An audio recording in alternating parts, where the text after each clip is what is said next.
Well, I say every day it's a getting closer to taking a bath with my fucking toaster. We're not qualified. Explorers in the further regions of experience.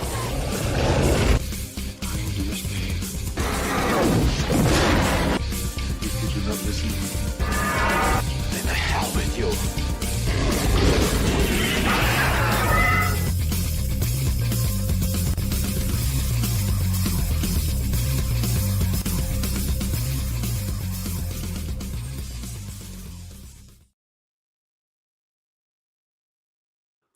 Greetings, salutations, and welcome to the 119th episode of Screaming Into the Void, where we talk about whatever the hell we feel like. There's some funky shit going on my screen here, so I'm going to try and fix that while we get into it. But my name is Samuel the Infamous, and joining me is Caucasian Sasquatch.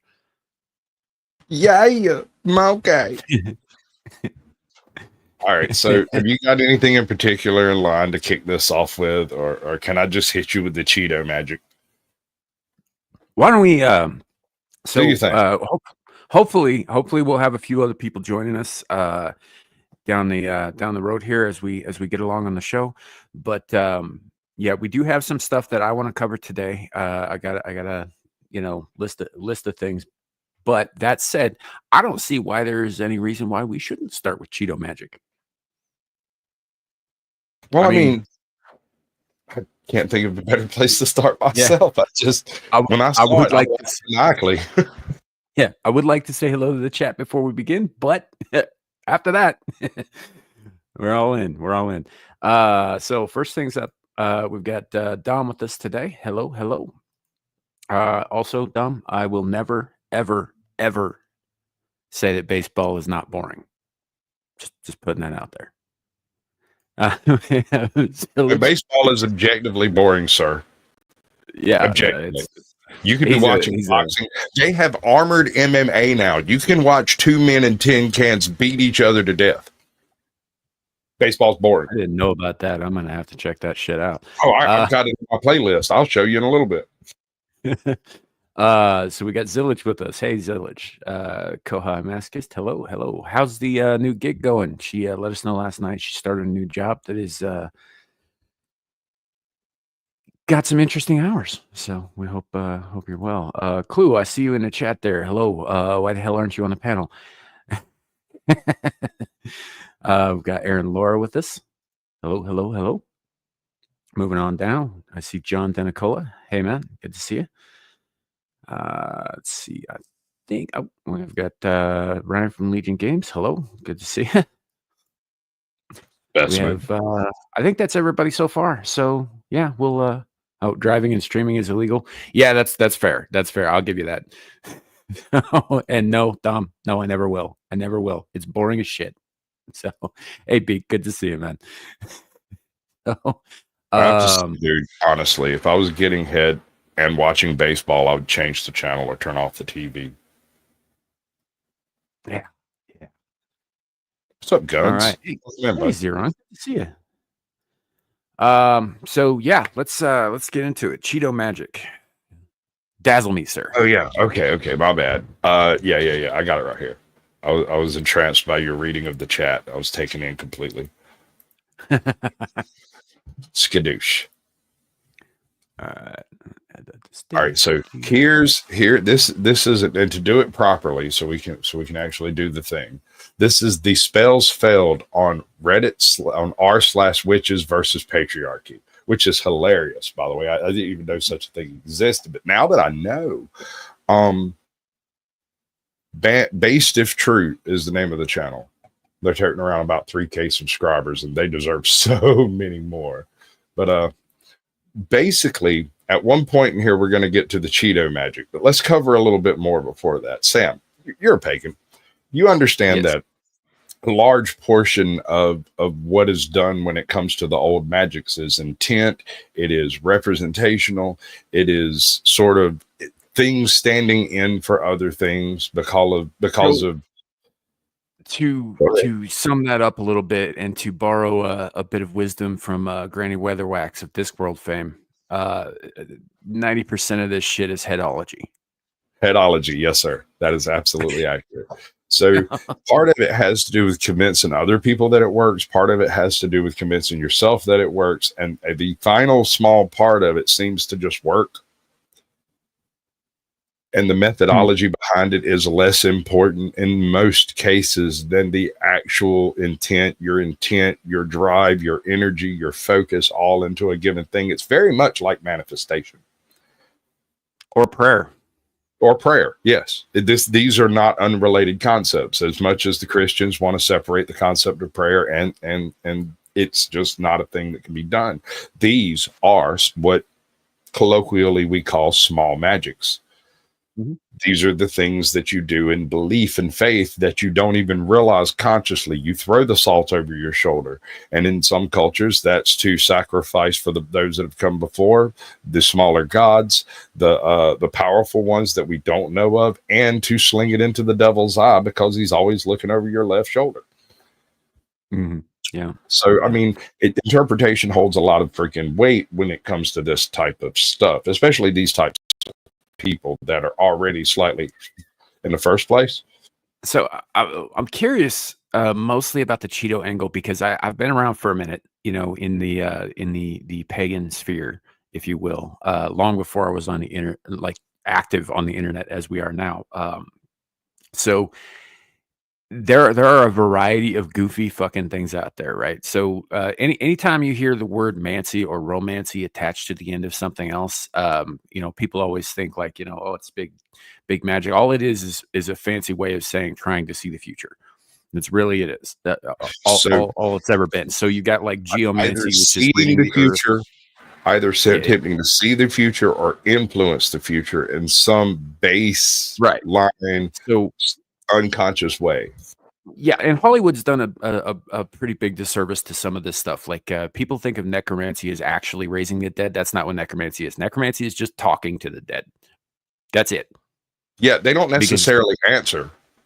Yeah, and the theory is that they're beyond the veil that separates us from like being able to see everything because they're dead, right? So they'd be able to know more about what's coming than we will. That's all necromancy is, though, is talking to the dead. It's not generally a good idea anyway, but it's not going to result in an army of zombies or skeletons. That's not. Don't do drugs, kids.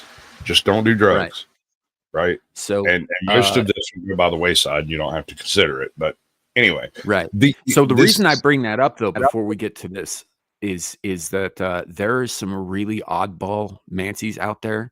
I forget exactly what the specific term is, but there's one involving reading the veins of mold in old cheese.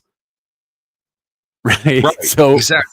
No, that's what I'm saying. It's largely representational. It has more to do with your conscious attempt to unscrew the inscrutable than it does to what you actually use to do it.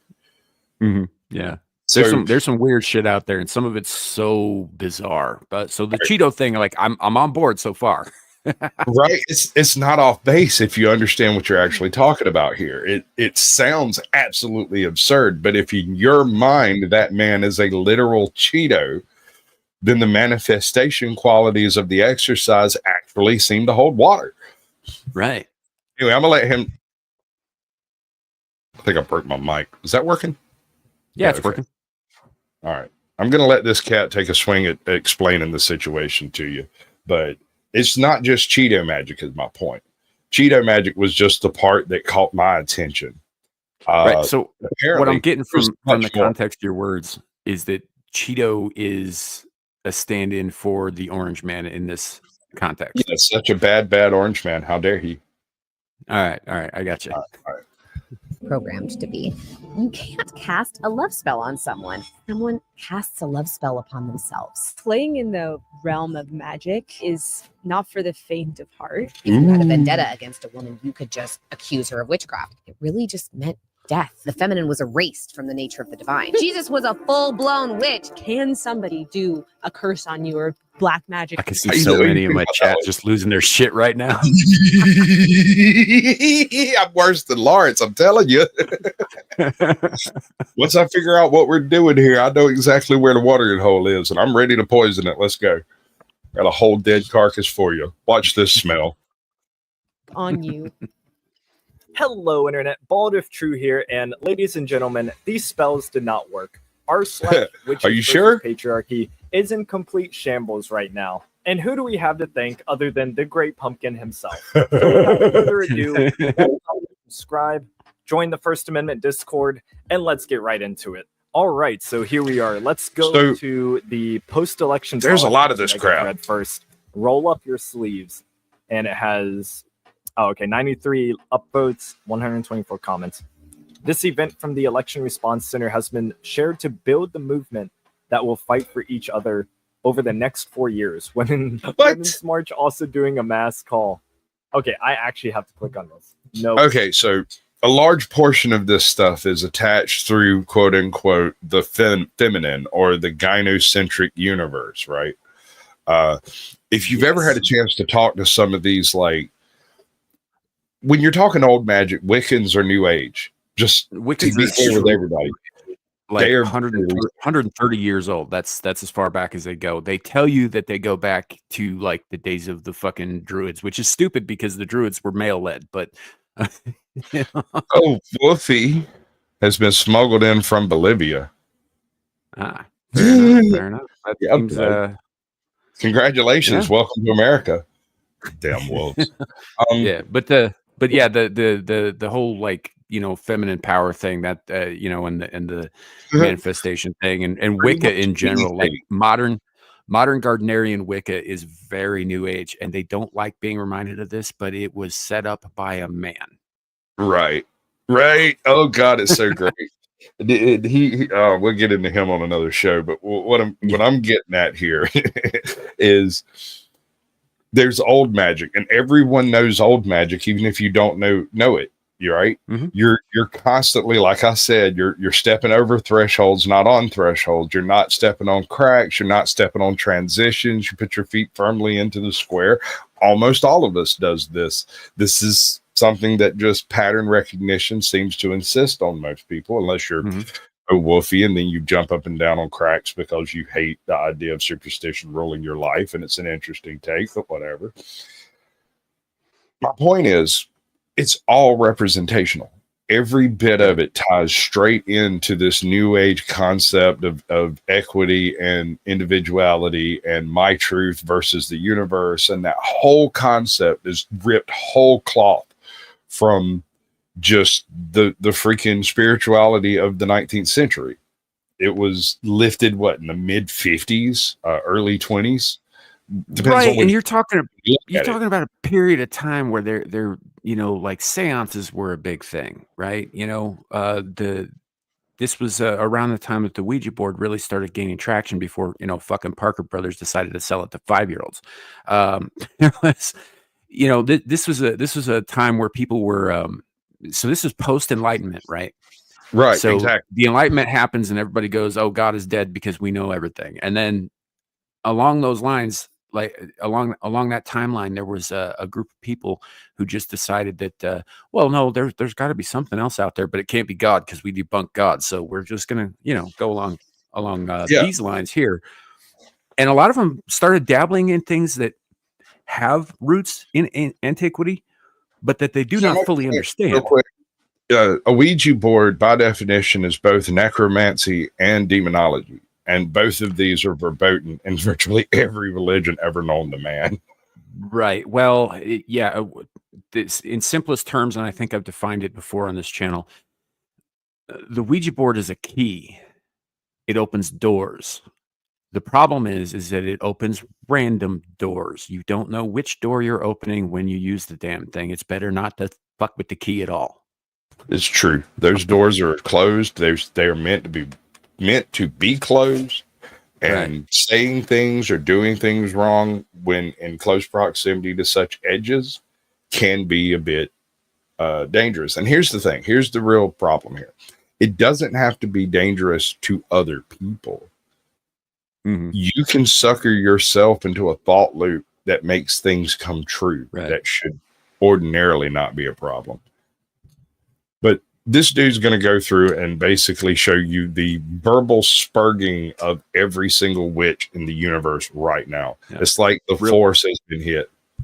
Yeah, real quick before we move on. Carpenter's Journey, Wino Faces. You've seen this guy's face before. Actually, very few people on the internet have seen my face, and they've been kind enough to keep it to themselves. The reason that I don't use my actual camera, my face on the internet is because I work for the government and I say a lot of shit about the government. So it's not going to happen. Wheel of misfortune, turn. Show us the tragedy we should learn. Right, Andy? Oh, wait. What the fuck? Let me make this smaller for you guys. How to plug in and resist. Friday, November 8th, 8 p.m. Eastern. Trump's return to the White House is just 3 months away, and we're organizing to resist. Are we going to have J6 Part 2 Liberal Edition? Oh, sorry. Yeah, that would be hilarious. This is a chance to connect. Come on, skip all that stuff. I thought I did that already. What is get rid of fluoride? I'm scared and angry. I decided I support that idea. No, let's get rid of fluoride. People who voted for this monster in my life. I lost some friends today who I tried to have a relationship with despite our differences. But this is my line in the sand. I will not associate with Nazis. Seriously. Finding out that someone voted for Trump. I don't associate with Nazis either, and I voted for Trump. Just saying. I mean, I don't think I've ever met a real Nazi in my life. I've met a neo-Nazi, and that's a little different. They don't have they're not lockstep with the whole party issue. A lot of these people they're sort of watered down versions. They're not the full on thing. Let me tell you what happened to this guy. Okay, so it's like sophomore year in high school, dude shows up out of the freaking pit of hell as far as anyone concerned. He's skinhead, tattoos on his skull. He's got tattoos all up and down both arms, swastikas absolutely everywhere. And he shows up and tries to talk to everybody. And we just look at him. We're like, dude, what the fuck are you doing? He's like, I'm over here trying to make friends, man. It's like, yeah. Are you recruiting? Like, what you got going on here? And so he gets all pissy and ends up sitting alone for about a day until one of the local black gentlemen found him and asked him what that symbol was. And he told him. After that, he was carried around, bounced off of buildings, tossed into traffic. Anytime he had to get into a line, they made damn sure they were with him. And it never went well for him. And eventually he moved elsewhere. And I can only hope that activity continued into his future. Because you know me, Sam, I'll sit down and talk to the devil himself if he comes with a decent freaking topic, right? Oh, yeah. You know what I mean? I got to do anything about it. Just have the conversation. And often do. The devil is a regular on this channel. Yeah. That being said, I sat and talked to this guy in the library for a couple hours one afternoon, and homie was a full-blown neo-Nazi. I can't remember the name of the dude that he quoted a whole bunch, but it wasn't the Austrian painter. It was it was somebody else since then that used Mein Kampf as like their template, and it's redonkulous. It is redonkulous. Or Nazi apologists. Well, I'm glad you have a well-reasoned take on life. Jesus. Sorry, guys. It may have been a little bit difficult to read, but I zoomed in for you. Let's get your shit together, bro. We can do this. For ideas for resistance, but it was blocked by mods. Achio waffles. Funneling any/all political discussion to this thread now. I've seen some great ideas about stockpiling goods before January, working out to get stronger. Oh my god, dude, they're becoming fucking red pilled. Right? Holy shit. Like, wow. How could we possibly know if you simply mentally break them that they would fall to the right? Right. All they needed was an honest, realistic pushback in reality. That's all it took. And all of their dreams come crashing down. They're completely melting down out there. It must be global warming. There's an awful lot of snowflakes melting. All their worldview needed was a good deep orange dicking. Some Cheeto challenge. Care and bolstering your savings. Why weren't you doing this before? What was stopping you? Okay, now that Trump's in office, I'm going to become a better person all of a sudden. What is the logic here? Which are great preparative measures, but what can we do to be hitting back. I have some ideas and I'd love to hear yours. Giving 1-star ratings on all misogynistic podcasts. I'll be YouTube looking forward to channels, your and apps. 1-star rating, Ramp Courtney. up on reporting posts / reels / YouTube videos for any influencers who are promoting bigotry or Dude, hateful speech. Move on to Food it. chains, Wendy's, McDonald's, CFA. They're Jesus, franchise dude. I didn't like this one the first time through. labor, and nobody gives a shit, unfortunately. And Come on, the way I know that it's is right that they're there. gonna It's right find their freaking there. pockets Come on, man. regardless. So I need small actions that make me feel like I'm to include acts of resistance or even spells. How did they work for you last time, honey? All right, sigil Okay, practice. hold up. Has ideas. Please share. So the as we explained last week when we went over that ridiculous fucking spell for, like, you know, canceling the red wave or whatever, this stuff, there are very few magic systems and belief systems out there where it doesn't require the target of the juju to also believe, right? So if you're doing this in the quiet of your own home and you never actually fucking say anything, or that person never sees it, like, say, I doubt very much that Trump is like trolling Wicca forums, you know. So if he never sees that shit, he doesn't believe in it anyway, it's not going to affect him. It doesn't work like that. Here's the thing. I wouldn't lay money on any particular thing that Trump's doing. That's fair. That's fair. Yeah. He But might it's be still- it's trolling still a- in forums. Like I said, it's 90% headology. Like, it did. You have to actually believe it for it to work. Most of it's psychological. Exactly. It's almost all headology. And so until you convince yourself, there's no chance you convince the universe. But in convincing yourself, you can become duped by your own conscious bias. And I don't mean unconscious. You want it to be, so it will be. And so when it's not, you don't know what to do. Right. And it's one of those things. It's like that chick was saying earlier, where she was saying, well, you don't cast a love spell on someone else, you cast it on yourself. And I was like, well, I mean, that's accurate, because you're not gonna win somebody over by, like, you know, drinking a potion or whatever. It doesn't work like that. You know? I don't know. In my experience, rum's always been highly effective. I mean, yeah, okay. So there are, except, like, if you Cosby somebody, it's going to be a lot more effective. Oh wait, than no, magic we're spell. not going That's that all far, I'm bro. Like, I don't need a pudding pop. I'm just saying, like, no Diddy. I mean, you know, a couple of drinks in the car is what I mean.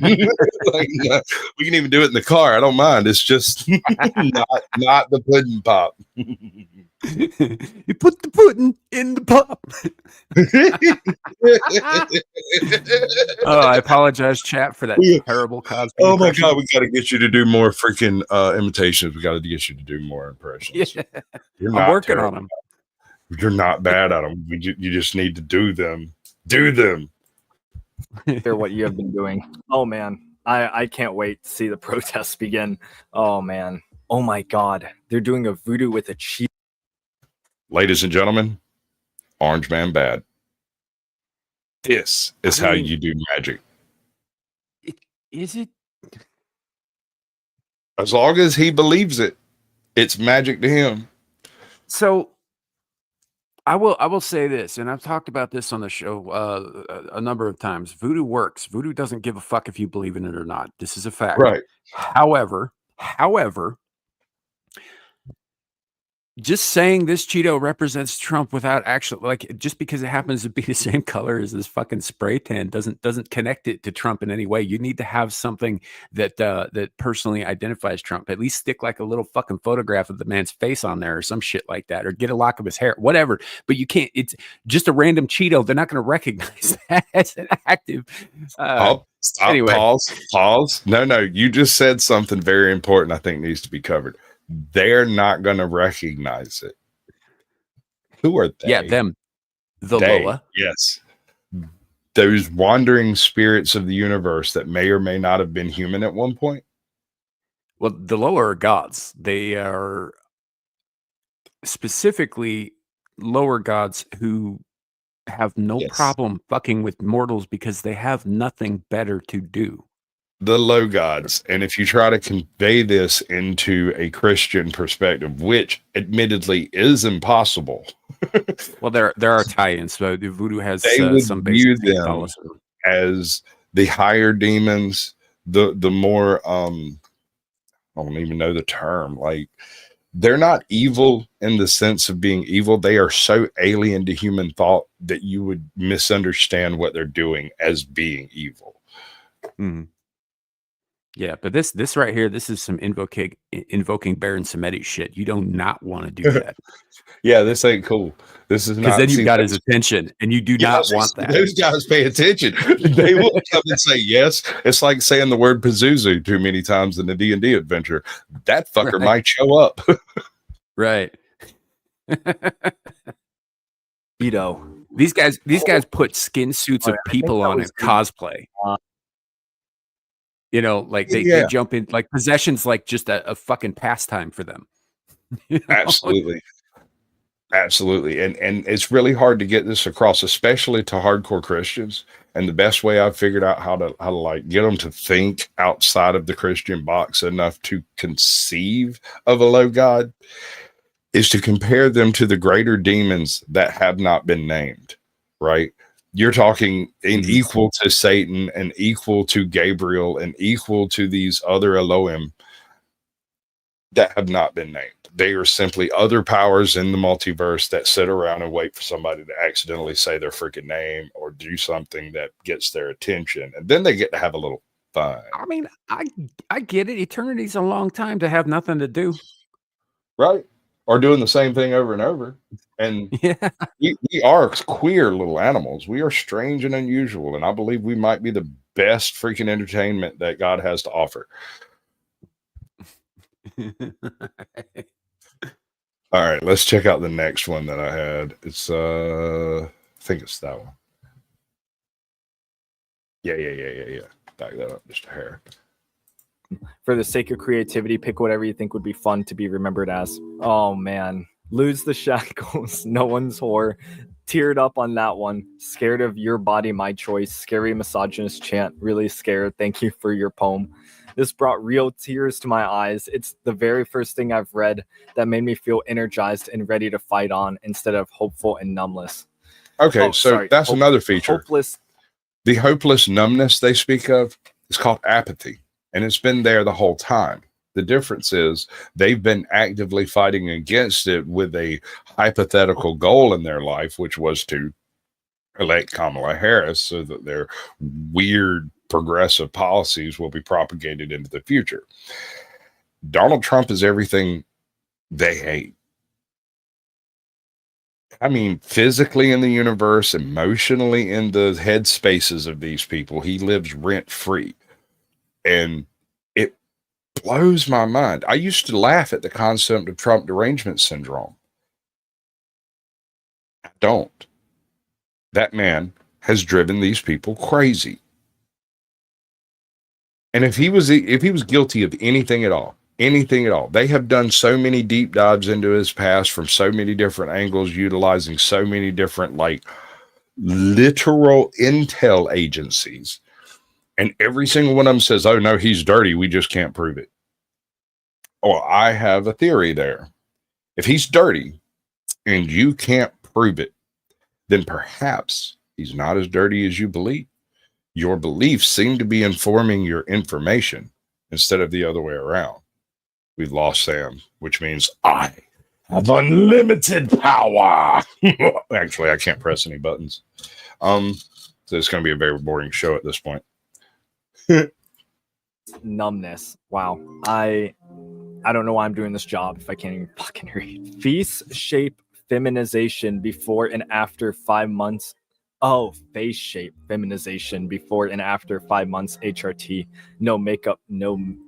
Oh, God. Oh. Okay, we're gonna move on. All right, boys, smash or pass. The homies, various transgenders, sodomites, apostates, and critical theorists. Ugh. Another day, another simmer pot. You know, these are actually pretty good. All right, they actually do.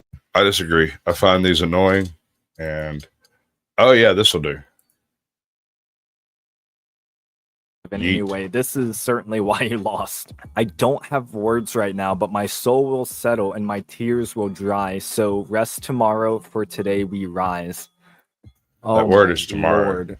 Rest today. Yo, this for is what my tomorrow hair is gonna rise. look like in a few weeks. Holy shit. I'll go full Asian. I'm only half Korean, but I'll be going full Korean once my hair gets to that point. Witchy sisters, my heart is hurting. We must build a wall. This is how it's come full circle, ladies and gentlemen. This is All right. So what's the irony here of these weirdos requesting the building of a wall? How does this happen? What's up, Knack? Got a bunch of people in chat. Well, who are you people? Why are y'all here? Who are you? Yeah, love it. 20 likes. That's nice. I'm gonna do a dramatic reading of this. Let me wait until he gets his freaking how it cursor shall off. be made from the earth. That'll do. This is how it shall be made. From the earth cut many stones, as dark as pyre smoke, and cold as the grave. Stack them high as the maternal death rate, then far and wide as our grief.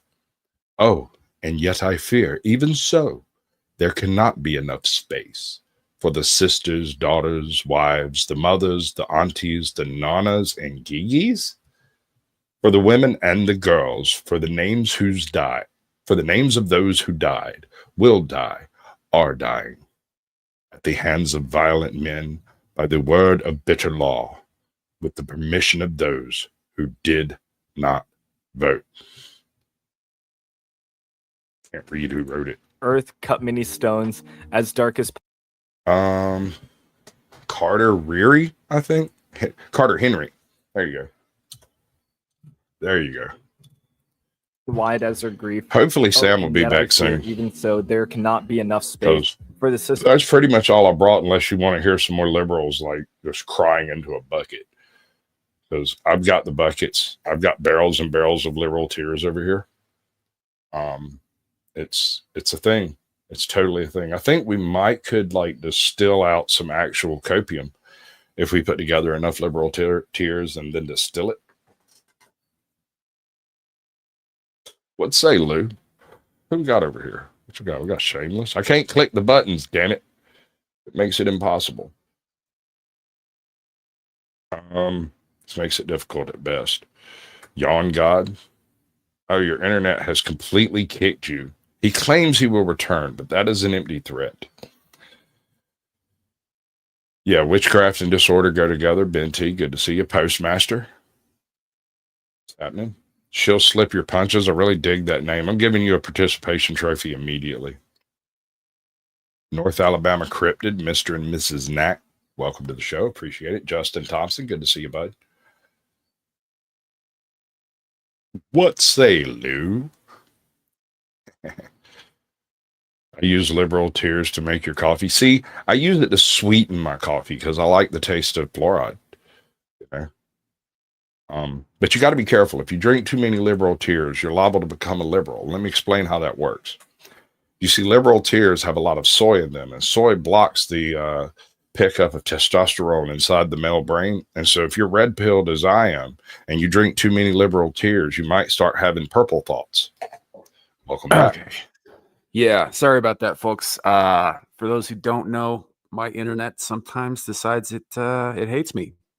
That's Yeah, simple. it's those evil gods we were talking about before. Right. So it is what it is. And I do talk a lot of shit about things out there that could definitely put the hurt on me. So One consideration, if you were to call up Ashmiel and give him his $5 back, that might help. yeah, he's never getting that money. So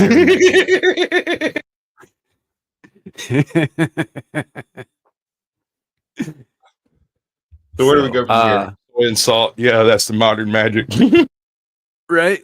So yeah, first of all, catch me up. What did I miss while I was out? Homie went over a couple of other like silly people. A poem. I did a dramatic reading of a poem. You can go check it out later. It's horrible. It's great. I got messed up in the middle because of the words, the things that person was saying, like almost tickled me. But apparently, because Donald Trump was elected, they're going to have to build a wall of bodies just like out of 300 to protect themselves. I think that's where it was going. Not sure, really. I thought Donald Trump said he was going to protect women whether they liked it or not. I approve of this concept. Yeah. I think there's a bunch of people who are losing their shit over nothing. That's this is one of the things we were going to talk a little bit today. Was about the kind of clean sweep everywhere outside of fucking Arizona anyway. Which makes me want to look at Arizona real hard. Right.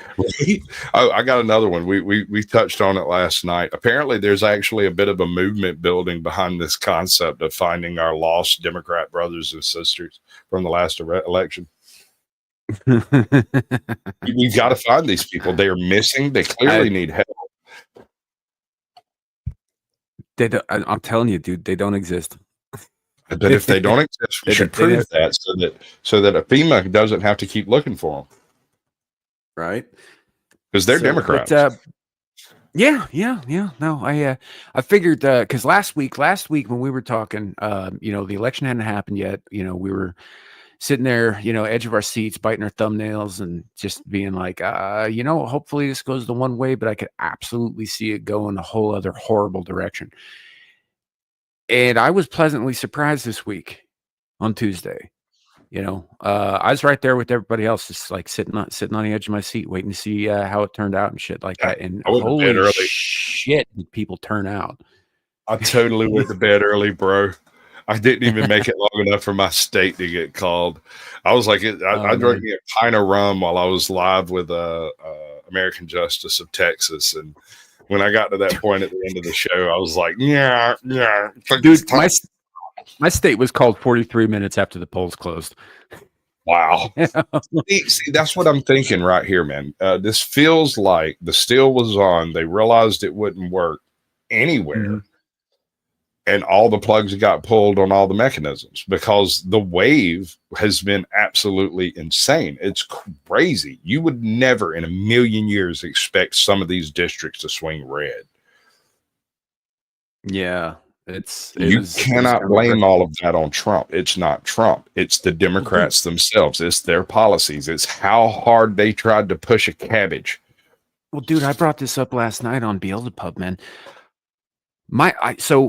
Those of you who've been around know I live in Wyoming, right? Wyoming is the Trumpingest, votingest state ever for the last 2 fucking election cycles, probably 3, but the numbers are definitely there for the last one and this one, right?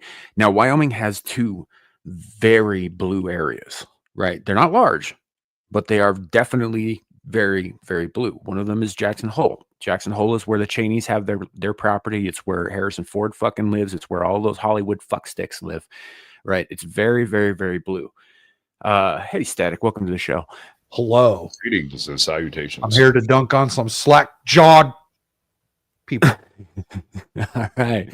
The other area is Albany County, which is where Laramie is. Laramie is the home of the University of Wyoming. It's got people from all over the fucking country in it. It is chock full of liberals. It is chock full of left-leaning people. It always has been. Right. These are the only 2 blue areas in all of Wyoming. Even Albany County was red. Into the bellwether states, the bellwether counties. You know what? I totally meant to look at that. I never did. Let me see if I can find it. Never got around to it. But that was the amazing thing. Like Albany County never votes red, but they did this time. It was only Jackson Hole, only the commie fucktards from California who went blue in Wyoming this time. That was it. How do commie fucks find themselves in Wyoming? Land's cheap here. By comparison. Right, but I don't know why they would they're all they hate that, right? They're they hate the big wide open. They want to be around where all the shit's at. Right. Well, you got to have a place to get away. Like Harrison Ford lives in Wyoming. He's lived here for fucking decades. For instance, he was among the first of the mega stars to buy plots of land out. He actually has a ranch. But everybody else saw how happy he was out here, just living his life, smoking his dope, and not giving a fuck about anything but his paychecks.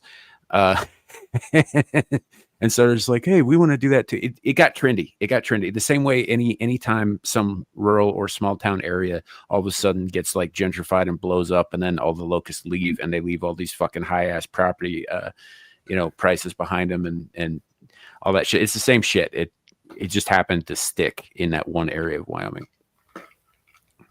So, and it's pretty close to the Idaho They're border. being slimy with their language over here, bro. So this was published after the freaking election, right? And it says this is Wisconsin, Michigan, Indiana, Washington, and Pennsylvania. And the counties themselves are Door County, Kent County, Vigo County, Cullum County, Erie County, Northampton County, and Bucks County. And those are your classic bellwether counties. However, all but two of them, apparently, if I'm reading this right, all but two of them chose Trump to win, and by a huge margin. And the ones that didn't choose Trump to win through their election results were only went Kamala by a couple of percent. Like, What states were the ones that didn't go Trump? it's not specifying. Hold on, let me finish reading. Real quick. Jan, God, you put a lot more faith in me than is warranted, I think. No, I work in local government, man, not federal. But it's That's what I enough thought that too. I get it. That's what Yeah, I thought. it's enough that I still got to keep my. So we have in Oh, you're local a government. fucking Fed, aren't you? No, not at all. This whole time, but, Sam's the glowy. Door County found and out. Kent County. I think they're both in Michigan. Kent So- County, I think. is in Door Michigan. County, Wisconsin, and Kent County, Michigan. Yeah, and they're the two that went Harris, and they How only close to barely Milwaukee? Or I mean, how close to Detroit is that Kent? I have no idea. From what I hear, a lot of Detroit actually voted red this time around. They were still, so I don't know how much you guys are paying attention.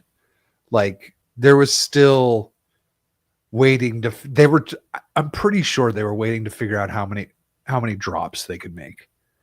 Like we watched the 150,000 drop in the Philadelphia district happen. Mhm. Like all of a sudden, she just gained 150,000 votes in Pennsylvania. Bro, For the I'm in Georgia. Philadelphia.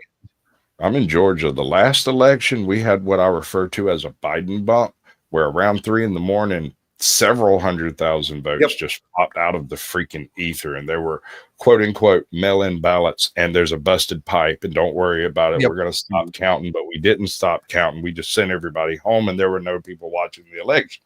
A busted pipe in a giant arena where there wasn't anywhere else this could have been done.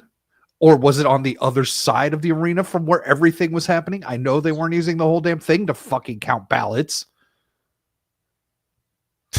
Welcome to Georgia, bro. That We was call it the lost city of Atlanta. Yeah, I don't know, man. I'm just right now. Things are looking up. I know that there were always going to be holdouts. There are always going to be little strongholds and shit. That's never going to change, especially since the typical blue areas, the typical places where people vote blue, tend to be highly densely populated, right? So you're gonna see shit like that, no matter which way an election goes. But I don't know. It kind of looks like a lot of people are just sick of the shit from the previous, or the current rather, people in charge. Which is a good thing, because even if you guys out there, even if you don't like Trump, you don't like the way that he does things or runs things or wants what he wants to do, the fact that there can be change from something that it seemed like there couldn't be change from is a good thing, because that means it can change again. It's we're not stuck down this trajectory, right, of destruction. We're not stuck on any given path. If we don't like the way things going, we can alter it, and this fucking election proves that. even if you don't like the way it's going now. True. What blows my mind is exactly how invested a lot of these people are in a hypothetical, right? It's not just their politics. Their politics don't bother me so much. It's the way they apply their life around their politics rather than having their life determine their politics, right? Mm-hmm. I call it the academic thought process. Once you fall into academia, you have to adjust your thinking to accept everything that's around you, the people who have tenure, the people who hire and fire in academia. And if you're not thinking and speaking correctly, you don't get those jobs. Right. You know, I think that as a nation, we focus entirely too much on the goings on in Washington. Like that's become in the last, call it 8 years, 12 years, whatever, that has been like our focus. It's sort of replaced baseball, which is a boring fucking sport, as our national pastime, is being invested in these fucking people, in these politics. Football has far exceeded all other sports at this point. Yeah, I don't care. I was just making a point. I'm just baseball has not been the number one sport in a very long time. No, but it still bears the nickname America's pastime. Yeah, but it's gay. Yes, it is. So is football. So, like, if we're gonna be honest, like 22 dudes in tight pants playing grab ass for 4 fucking hours, super gay. Lingerie football is fine. You leave that alone. The rest of them, I can live without. As a matter of fact, there needs to be an executive order about lingerie football being a 9-month season. Right. So, yeah. Well, I finally understand why getting rid of the Fed fixes everything. Yeah, hey, no problem. It's a good thing. It would be a good thing, honestly, because number one, and this has been a point I brought up a number of times, and I'm not the only one. Lots of people are saying this shit, but that's because it's true. Federal elections don't matter as much as local ones. Everything starts at the local level, right? Everybody that you see in Washington, good or bad, all of them started as a councilman, as an alderman, as a little mayor or a city commissioner or something like that. They all started at the local fucking level. If you don't like your local politicians, you don't want to see them making big sweeping changes that affect everybody across the fucking world. You have the power to stop that before they ever get there, right? Pay attention to your local shit. That's what matters. And remember, I failed this year. I was going to start like a separate YouTube channel specifically just for investigating stuff going on the local level around here. I think I'm with what we're experiencing now with the possible election shenanigans happening again. I don't know why Arizona can't seem to know how to fucking count, but there's some weird stuff. And I'm looking at the House count right now on Decision Desk, and it seems like every single county that they're still counting is leaning red on the representative, except for one, maybe two. That's two, yeah, because those counties get really small in California. But anyways, they are dragging ass on counting these votes in California, Arizona. There's one county in Colorado, and for some reason, Alaska. You know what it is? I know what it is. I think I just figured it out. They counted them up, came up with a Trump win, said that simply can't be right, and going back through it again. There's no way. Yeah. Well, they took forever to give Alaska to Trump, but yet they were so quick with like California to give California to Kamala, right? And they were like nowhere near close counting. I mean, and that was kind of amazing given that Alaska's population is only a little bit larger than fucking Wyoming's is, and ours was called within an hour of the fucking the polls closing. Well, I mean, okay, imagine you're sitting there counting these votes, right? You're going through and you're like, all right, at first you're really, really particular. You're like, wait, did they say Trump or Trump? Oh, we're not going to count that one. Trump. Does that say Trump or Trump? No, we're not going to count it. Trump, Harris, Trump. Well, yeah, there was misprinted ballots of all sorts Yes. that were going out. Mm-hmm. Yeah. But I mean, I think this has been going on the whole time in every one of these Democrat strongholds. And I'm sure the Republicans have their own ways of cheating, but the Democrats really seem to have put it down to a science. Like they've got a downright method on it. I have a feeling that every election from now on is going to come down to whoever harvests the most. That's all it's going to be. It's who's going to be the Scott Pressler this year. Mm-hmm. Right? That guy needs a statue, bro. Honestly, Scott Pressler needs there's an award that they give civilians that's like that Congress gives civilians for like exemplary like service to their country or whatever. He needs that fucking trophy. Yes. Agreed. And I nominate immediately. How do we do it? Well, give him whatever. Trump should give him whatever award that Obama's given Ellen DeGeneres and shit. He should take it from Ellen and give it to Scott. There you go. Give him Ellen, Tom Hanks, fucking who's the other douchebag that got one? George Clooney. Like, fuck all those people. Scott Pressler should have all their fucking awards.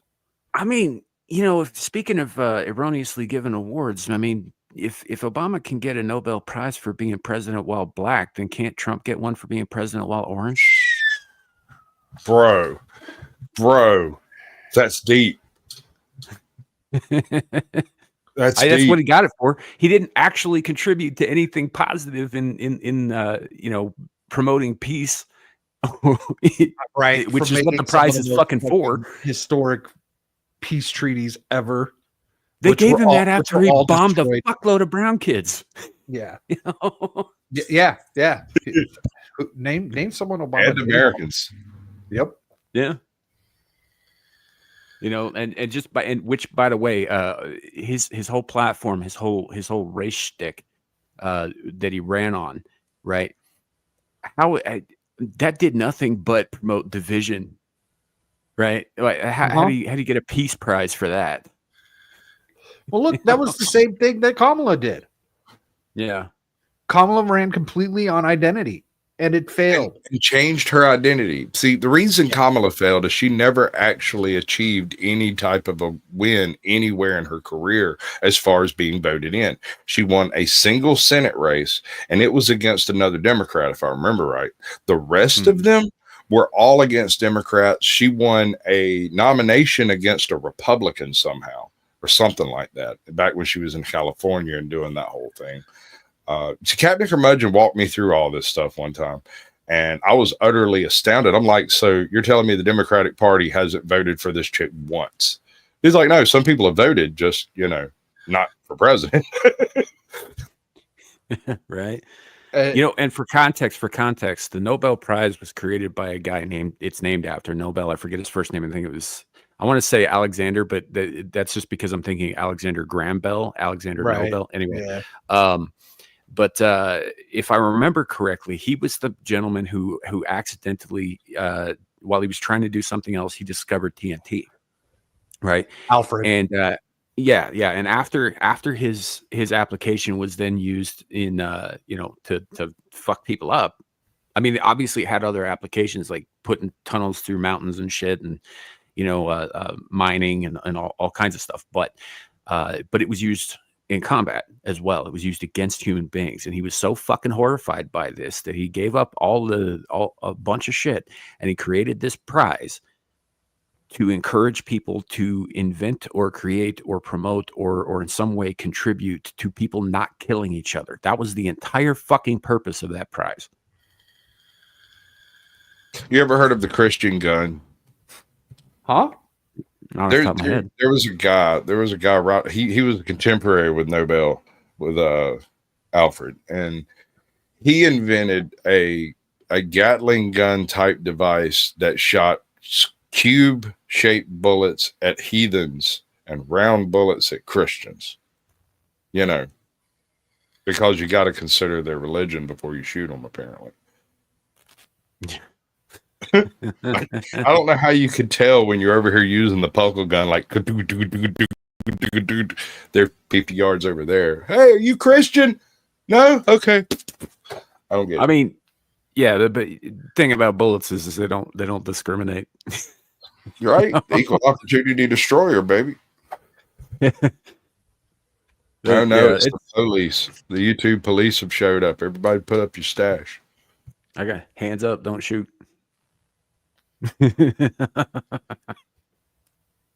No, welcome in, dude. Excuse me.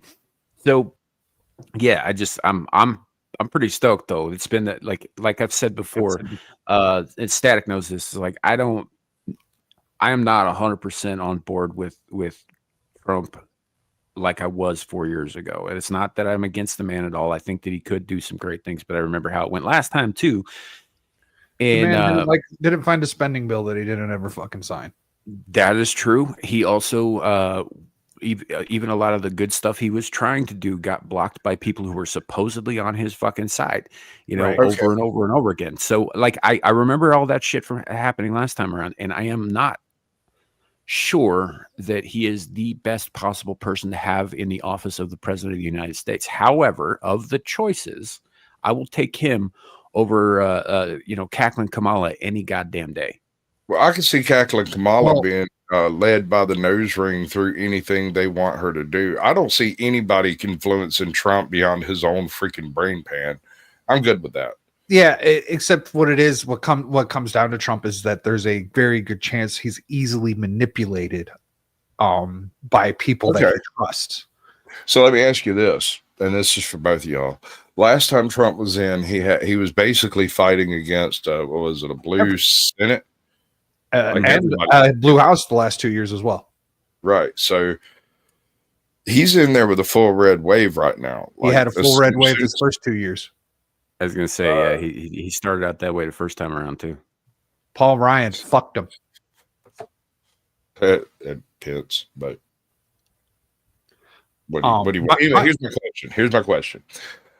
Let's say Trump goes through with the Headsman Acts and decapitates all of these government entities that are running around. He takes out the director he points his own people into every single one of them, which is not possible. But if you decapitate these entities, and I mean that metaphorically, simply taking out the head guy and firing him, sending him to go work for NBC or something, I don't know.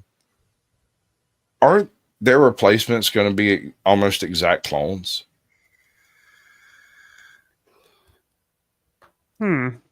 Is it going to change anything?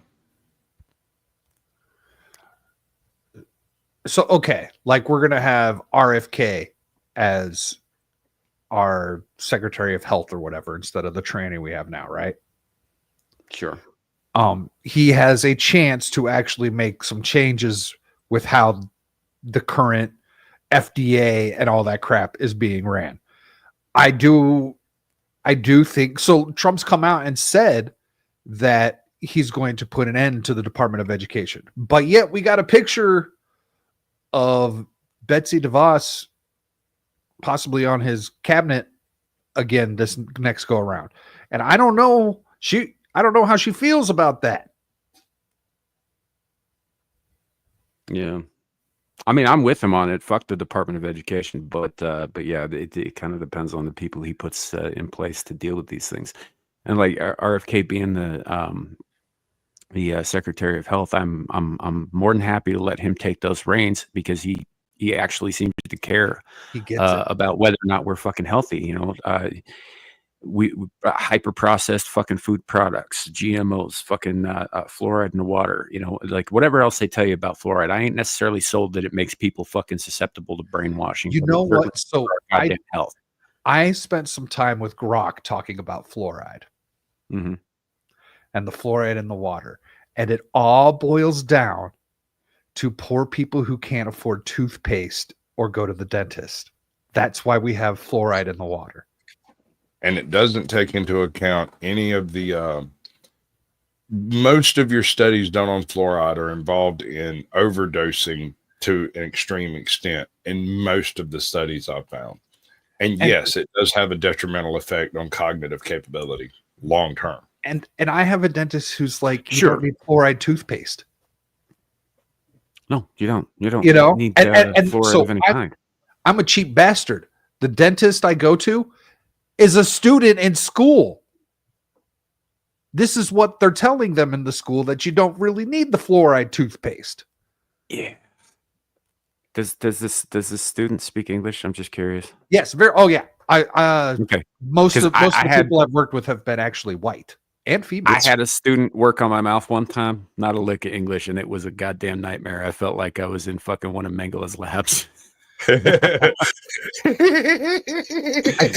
think where I go is like the biggest dental school in America. Yeah. Yeah. So I mean, this was years ago in Colorado. So yeah, I've never let a student touch my face again. No, actually, so my first dentist, she's actually my orthodontist now. She was amazing as a fucking student. I was like, it's kind of sad that you're going to go on to orthodontistry because you're really, really good at this dentist thing. And I feel like that's more of a refined skill than orthodontistry, you know, like. Right. Well, but, Sam got hooked up with Sweeney Todd, so like. Yeah. That's how that works. He just doesn't. But back to my point with RFK. Like I said, I think he'd be great for the Department of Health, for the as the Secretary of Health, as long as he stays in that niche, in that lane. I don't want him fucking with anything else. Well, and Trump said that. Trump's like, and he's got a joke where he's like, now you can't talk about the oil, Bobby. You got to leave the liquid gold alone, Bobby. You can do the health stuff, but we're doing the liquid gold. We're going to drill, baby, drill. Yeah. Well, so are the dentists, apparently. Drill, baby, drill. So, yeah, but that's kind of my point, is like we obviously, we don't know 100% who's getting appointed to what yet. There's a lot of speculation out there. A lot of people think he's going to be pulling Gabbard, Ramaswamy. Musk is already supposed to be heading up. This kills me too. Is like, I get what they're trying to do with what they're calling the Department of Government Efficiency, which, by the way, I think is a joke, because that acronym is Doge, as in Dogecoin. Yeah. No, that's Elon trolling. Yes, but whatever. He did but, that. Yeah. Dude loves his puns, and I don't hate the fact that he loves his puns. I like puns. I just think that a lot of people are going to miss that one. But if he gets put in charge of what they're throwing about there, right, to slim down the fucking 3-letter agencies, to curtail them, to put them back on a fucking leash at the very least. My preference would be disband all of them. But the FBI started with an executive order. Yeah, exactly. It can be issued with an executive order, right? But I'm trepidatious a little bit about the solution to government bloat and bureaucracy being more bureaucracy. Yeah, no, that is one of the issues I have with government in general. Government functions much like an organism, and anything that threatens it will have a response of more government. So, okay, I agree. Do you guys know that Elon and Trump are going to have a meeting with Javier Milei this week? No, but I am now looking forward to that. Javier Milei is my fucking hero. So, like, yeah, there's conversations happening, and personally, I've got two things that I'm really looking forward to over the next 4 years as a more political centered content creator. One is daily correcting the media and their fucking lies, because that's just going to go up even more, and that's always fun. And then the other thing is, I'm going to have a list of these promises that Trump's made and the things that I really want to see, and holding his feet to the fire about what's actually happening is going to be really fun. Because if a lot of these if he doesn't come through and not be able to get rid of the taxes on tips and overtime, I'm going to consider that a failure. Fair enough. And you know what? Those things don't even apply to my life. I don't get paid tips, and I'm salary. I don't get overtime.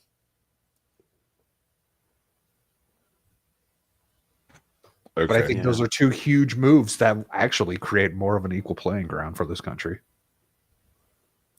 Sure. I'll be right back. I mean, I'd be happy if we don't all go to war. That'd be good. Yeah, well, okay. So yeah, there's that as well. Not get actually these wars ending, but I have more faith in that actually happening just because of what we've seen. Yeah, well, like just you're right though, Static. There's been so much fucking rumblings around the world since Tuesday, since or Wednesday morning. Rather, one of the list of things that have happened since then that I've got bookmarked. I've got some off the top of my head, man. Fucking Hamas is calling for a ceasefire. Yep. Fucking Keir Starmer is sucking up to fucking Trump. Fucking Germany's economy fucking collapsed. Russia said that. No, Europe said that they're going to start buying U.S. gold. Russia said, I mean, U.S. oil.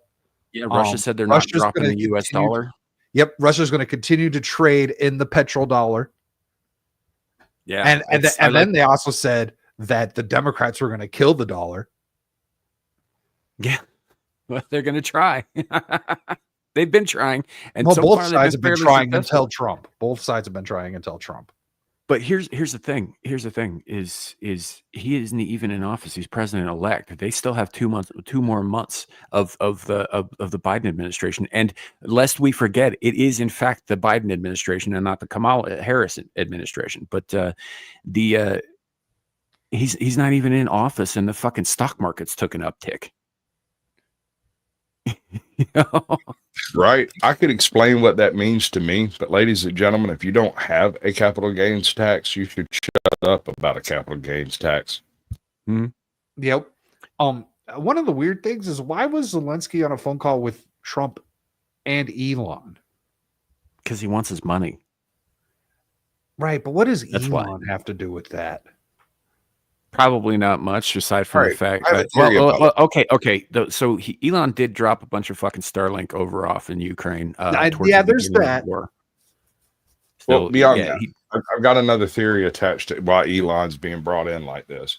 Twitter is the world's stump. Every single person in the universe that wants to be heard on Twitter goes to Twitter. That is the biggest platform for this type of news, shenanigans, and manipulation, and all of that. If anyone has a peek behind the veil of what's going on in Twitter, it should be Elon. Mm-hmm. And if you want to know what's really going on, removing all the filters and all of the BS from Twitter and having a full wild link to it would be a really good way of being able to smoke out any kind of shenanigans. So, did you guys see the tweet that Elon made really early on election night saying game, set, match? I saw a screen caps of it. I didn't see the actual tweet. He made that tweet about 3 hours, maybe even 4, before 270 was hit. And there's rumors out there that he had his own little app that was tracking everything. And so he knew before everyone else did. And that's why he actually left. He left Mar-a-Lago early. I think there might be something to that, but also, like, you know, I mean, the Vegas odds were going Trump's way like a week before the election too. You know, like there were indicators that it could have gone that. That, you know, that there was a part of me that it did. There was a part of me that was wondering if those Trump numbers weren't getting inflated to buffer the back end. You know what I mean? Like to help the House. Maybe. I hear you, but given the fact that we still have 40 million missing Democrats, I don't see it. But yeah, 20 million missing. Yeah, we need to find these people. They might be in danger. We need to save them. FEMA, get to work. Dermy said something great the other night. For once, he's like, you know what lives in the back of my mind as people talk about these missing votes? All the empty buildings that Crowder went and found that were attached to voters' addresses. And I was like, you know what? That's a damn good point. That's a me too. It's been haunting the back of my head too. I just hadn't said nothing about it because, well, YouTube don't like it. Yeah, no, I mean, last time around, Crowder and his team did a lot of really good work, fucking exposing some of the shit that was going on. Like, if I remember right, some of those addresses weren't even buildings; they were just like spots under underpasses. Yeah, they're empty lots, Mm-hmm. like just nothing. Yeah, so I don't know. I'm not sure. I'm not certain. I'm uncertain as to how the future will roll out, but I have less dread than I did after Same, this week. So that's good. because we know we're gonna Right. get oil. Well, That's if I'm being huge. perfectly honest, dude, I'm a goddamn pessimist. I keep expecting the fucking core of the earth to explode at some point. Right. We're So, actually together on a I have bed. that shit hanging over my head.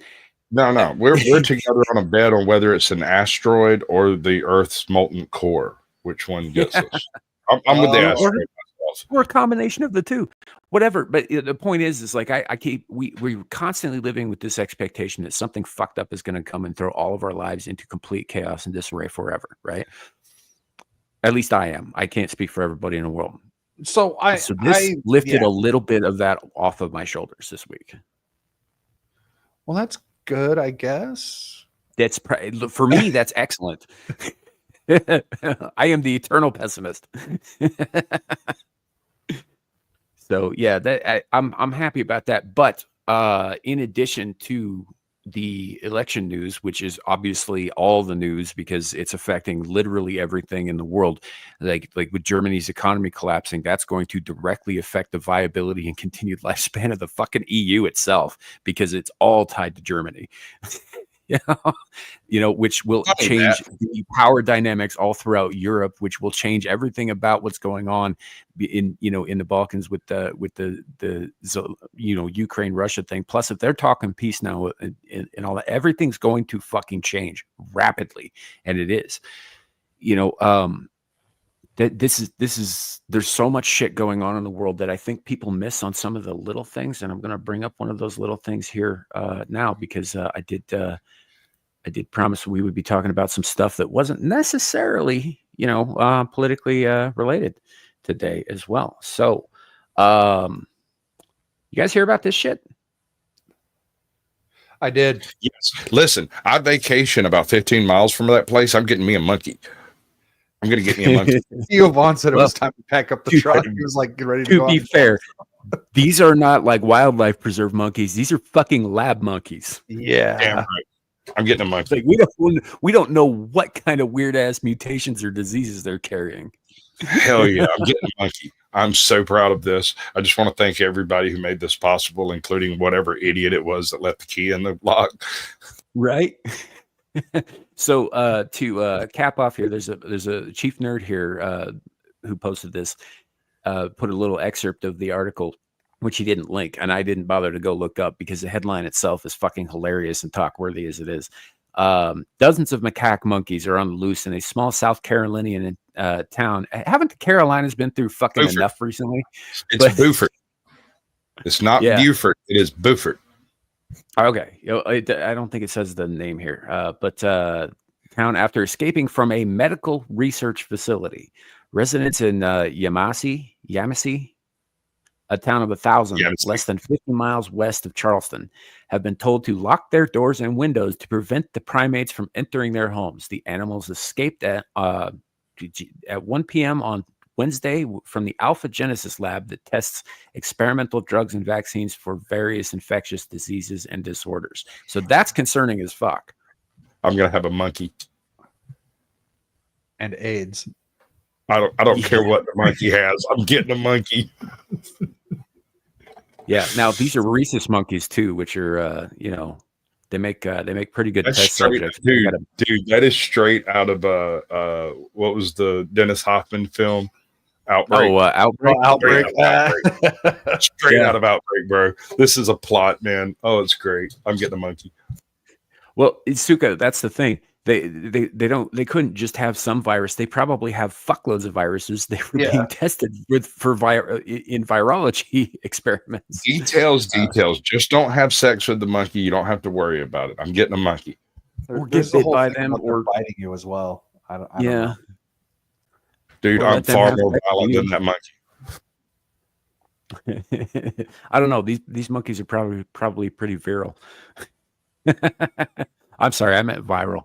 No, I didn't. I meant viral. Both of these are accurate. Don't discount one just because the other applies. So this happened. I want to say this happened on Thursday or Wednesday. Yeah, it was actually, yeah, I think that tweet was November 7th. Yeah, it was on Wednesday, yeah. So is this I haven't heard a damn thing about it since. Is this a protest by some blue coat over there? Did they just turn the monkeys loose? Going, I would not be surprised. I would not be surprised if it was like clit or something like that. I'm glad somebody got that reference. It's the Coalition for the Liberation of Itinerant Tree Dwellers. yeah. And I'm gonna get you, motherfucker. Rub my nose on it. It's a Jay and Silent Bob reference for those of you who missed it. Stop it. Oh, it's so much better when nobody but me got it.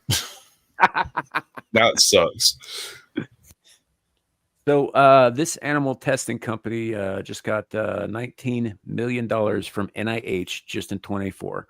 Not only does it run the lab where the monkeys just escaped, but it runs Fauci's nearby Monkey Island, where 3,000 plus primates are held and 500 a year are sent to NIH and FDA labs and killed. Here's a list of their victims. We're not going to go over that shit, but I think the FDA's got to go too, dude. This is entirely... Dude, ever since, all right, so something happened a while back, and I've been harping on it for a while, and nobody seems to understand why. When they cast down Chevron deference, they took the ability of all these agencies to interpret their own mandates, right? Mm-hmm. You have to go by the letter of the law as written, and a lot of them have not stopped overreaching through their interpretations, right? So that's going to take a little while to kind of peter out. But in order for that to happen, you have to have an administration in place willing to stand against the new interpretations of mandate. Yeah. On the one hand, like this whole scenario is fucking terrifying because, like, first of all, how did 40 fucking monkeys escape? Somebody, like, the odds are somebody let them out. I think you're right about that. I think some fucking protester went in there and was like, "Oh, you shouldn't be testing on these monkeys," without at all considering what those monkeys might have been subjected to or carrying. I would remind you guys that 28 days later started pretty much this exact same way.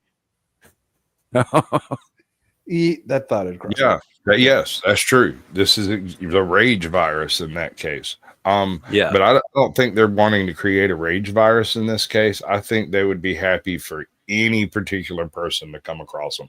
And I'm going to get a monkey. Well, that's kind of the other thing. Like, a bunch of monkeys got loose, man. This week's been wild. Yeah, right, dude. I don't know who's been developing the AI that we're using, the interface that we're actually instant. But the writers of this plot have really upped their game.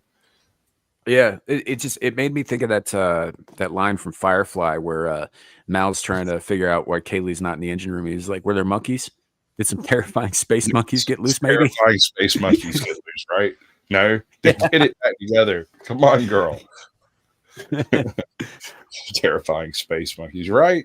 I could just see some chick with purple hair and a nose ring screaming, "Fly, my pretties, fly."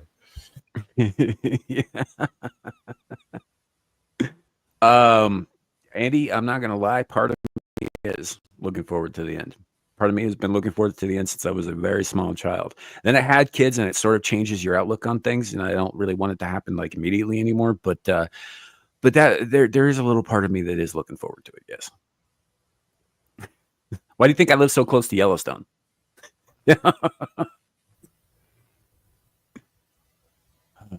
So, anywho, crazy monkeys getting out and about and all this shit. Like, I just wanted to bring this shit up. This is some of the. Did you hear the other thing in that article? Did you hear the other bit that was important? I think we missed it all. I caught it, but we was talking. Monkey Island. Yeah, there's that. Like, and it's run by Fauci, Anthony Fauci's Monkey Island. We just went right over that. Nobody said a word about it. They were more concerned about the ones that are quote unquote escaped. Given what we know Sorry, go ahead. Has Monkey Island showed up on Rand Paul's Festivus list? I don't know. This is the first I'm hearing about it. You know? Oh no, like, I didn't know there was a Monkey Island. Nah, dude, Monkey Island's been something like I'm in the southeast over here. I'm only like 300-400 miles away from the place. We go over there on vacation, but we go right through that area, right? I've been hearing legends and myths of this mysterious Monkey Island out there. It sounds like something you'd find in like a Plato or Aristotle. You know what I mean? Referencing freaking Atlantis or whatever. It's always spoken like behind the hand. You know, I hear a few monkeys got loose from Monkey Island, and I'm like, Monkey Island? Where is Monkey Island? I don't want to go there. I just want to go point at it and laugh. Well, here's the thing: is like Aaron Laura brings up the island of Dr. Moreau, right? Given what we know about Fauci's, some of his gain of function experiments involving beagles, for instance, right? Like who knows what he's doing to these things out there? And it also kind of puts me in mind of a certain little Epstein Island too, but with monkeys. I guess you could build a weird sex dungeon there with monkeys. All right, so that's how you do 28 days later, literally. Not trying. Yep. This is not a how-to manual. It's just, it is what it is. I guess. I don't know. It just, the monkeys shocked me this time. To paraphrase Peter Gabriel.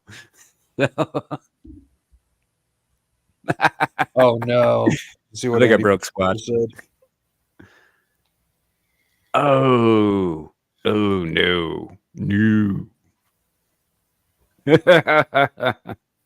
You take out like his like big toes to make the fucking Reese's fangs or whatever.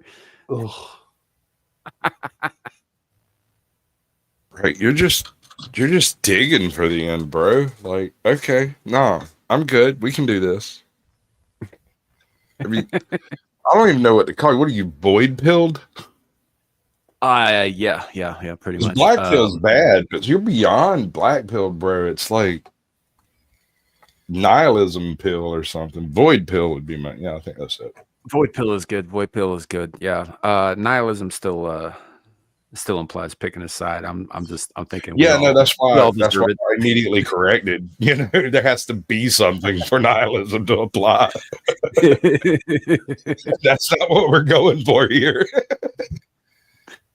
I got my days. Yeah, there's some days where I'm just like, yeah, fuck everything. Woke up screaming, I hope the sun gets fucked in the ass. I have the terrible thing that people are better than what we think they are. Like the natural goodness and humanity. I like to think that it's there, but yeah. It's very well hidden. Well, there's your problem, sir. I think there's more good people on this planet than there's bad people. And I think that explains everything. That's why you're so disappointed. That's simply not true. And so you are disappointed in the world every day. I don't think it's that simple. I think there's an equal potential in each person. Now this is 8 billion people, 8 billion chances. There's an equal potential at any given moment for that person to either be good or evil. So you know what? That's actually interesting. Because there is just RNG, right? Random number grouping. Mm-hmm. And so what I actually have a real life experience of this. So I create automated test scripts for a website. And one of my tests of the thousands that I have selects there's 5 choices, and I have it set up to make a random choice of any of the 5 options. The third one is the most often picked. And so it averages everything out. On like a scale of 1 to 5, everything averages out to 3. And it's just completely random. And I've got, I don't know, I'll say about 50,000 bits of data for this one test. Which isn't a whole lot, but it's just a practical experience that I have in RNG. No, fair enough. This is weird. No, I Sam. just Check think this that. out. Look, My look, I got hold on a second. I got a guy in my chat named Yawn God, and I've got my chat up on 3 different devices. And on 2 of the devices, he doesn't show up, but on my phone, he does. Do you have your phone set to live chat or all messages and live chat on both sides? The computer, he's not there. Well, I mean, he's there on some of the chats, but like the monkeys that when he mentions monkeys, it doesn't pop up. When he says something about an intentional release, it doesn't pop up. And I don't see any of this over here. The last thing that popped up was does Samuel believe in aliens, and the rest of the monkey conversation just isn't there. That's weird. I'm sorry. Go ahead. My bad. No, you're right. There's probably some shit at play there. I know that YouTube is changing their fucking UI as we speak. Like there were some changes today that I don't fucking care for at all, especially on mobile. But I noticed a little bit over on the computer side. So another thing is this on YouTube on my computer that I have 23 people in chat, and over here it says I have 13 people in chat, which is interesting. Yeah, that's if you're gonna that's pretty normal. You're gonna get different results depending on which device you're looking at, and sometimes you got to refresh it because it doesn't always keep up with the current count for some reason. So. I don't know. Yeah, it happens to me sometimes. Some channels I don't show up on PC, but I do on mobile. Sometimes only live and on top. I don't get it. Yeah. And then there's also the active censorship where you'll type something in the chat and you'll see it, but nobody else will. Doesn't matter what platform they're on or what device they're on. Kind of shit. That happens to me all the time. Yeah, ordinarily I just overlook it because it's only one slot where it's missing, and I'm like, okay, well, I can't do anything about that. But in this case, it was wiping it on my computer feed and on the StreamYard feed, but not on my phone feed, which is weird because usually it's the phone that gets wiped. In my experience, anyway, monkeys. Yeah, shock that monkey. Fuck, I miss TLC. Get that monkey up off of my back. Stop it. Oh God. Dude, she was a crazy ass bitch, but the world is poorer without Lisa Lopez. Just saying. Very well then. Yeah. So what else we got? Well, we got robots. This is going to take a second to bring up because I got to more robots. The video for it. Yes, more robots. I talk about robots frequently because they freak me the fuck out. No, I want one. All right. You want one of these Japanese fuckers? All right, let's see. I just want one that will like dust, vacuum, and do the dishes. Like that's all I need. Like otherwise, fuck off. Yeah. Well, these are closer to androids, or as they keep calling them in this video, gynoids. Fuck this creepy ass shit. No, they need to look like a piece of machinery, not a human. Right. So this video is from a channel called Motech.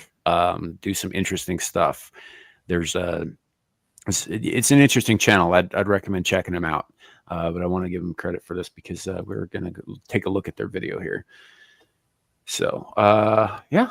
Let's. This is kind of a countdown of like the scary number of these things. This video is a year old, by the way. I just discovered it the other day.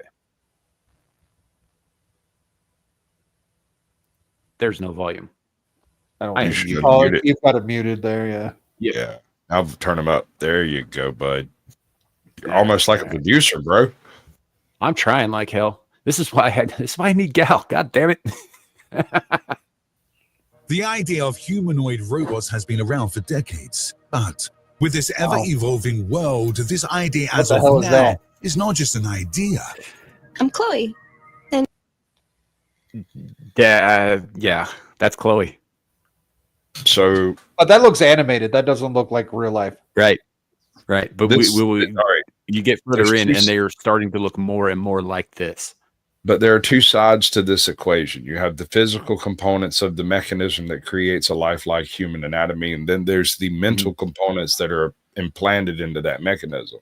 Whether or not the mechanism is actually capable of housing the computational source that's necessary to run an actual AI will determine how effective this stuff is in the future. Well, you're also talking about the difference between AI and AGI. Right. Right. Kenzo and AGI is fucking terrifying. You know, they tell us it's not a thing yet, but I don't know that I believe them because they're the same people who say they want to make it happen. And what's your name?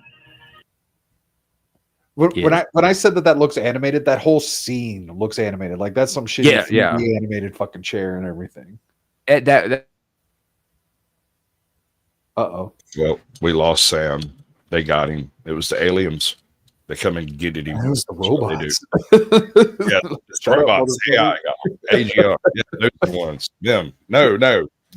Crank call. Wrong number.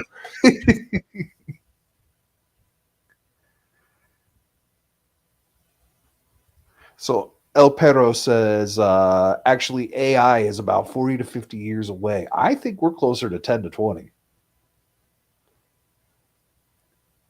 Due to, what is that?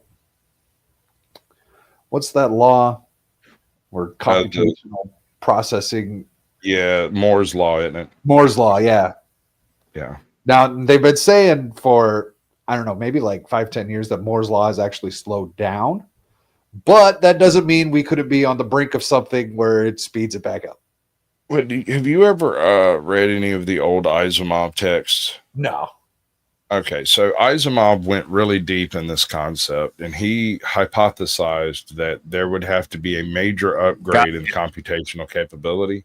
And what he referred to that as was a positronic structure, right? He called it the positronic brain. And part of the 3 laws that you hear about in a whole bunch of places involving AI and stuff was directly lifted from his concept of what the positronic brain would have to look like for it to be safe to operate amongst humans. Yes. All right. So sorry about that, folks. They got me again. You better be. I'm not that sorry. Jesus. Anyway, yeah, Suka, it was I never played it, but yeah, it was a clip. But let's keep going and you'll see what I'm talking about here. All right. Let me find the fucking thing again. But the reality. Stick around to the end of today's video as we talk about some fully functioning female robots released by Japan.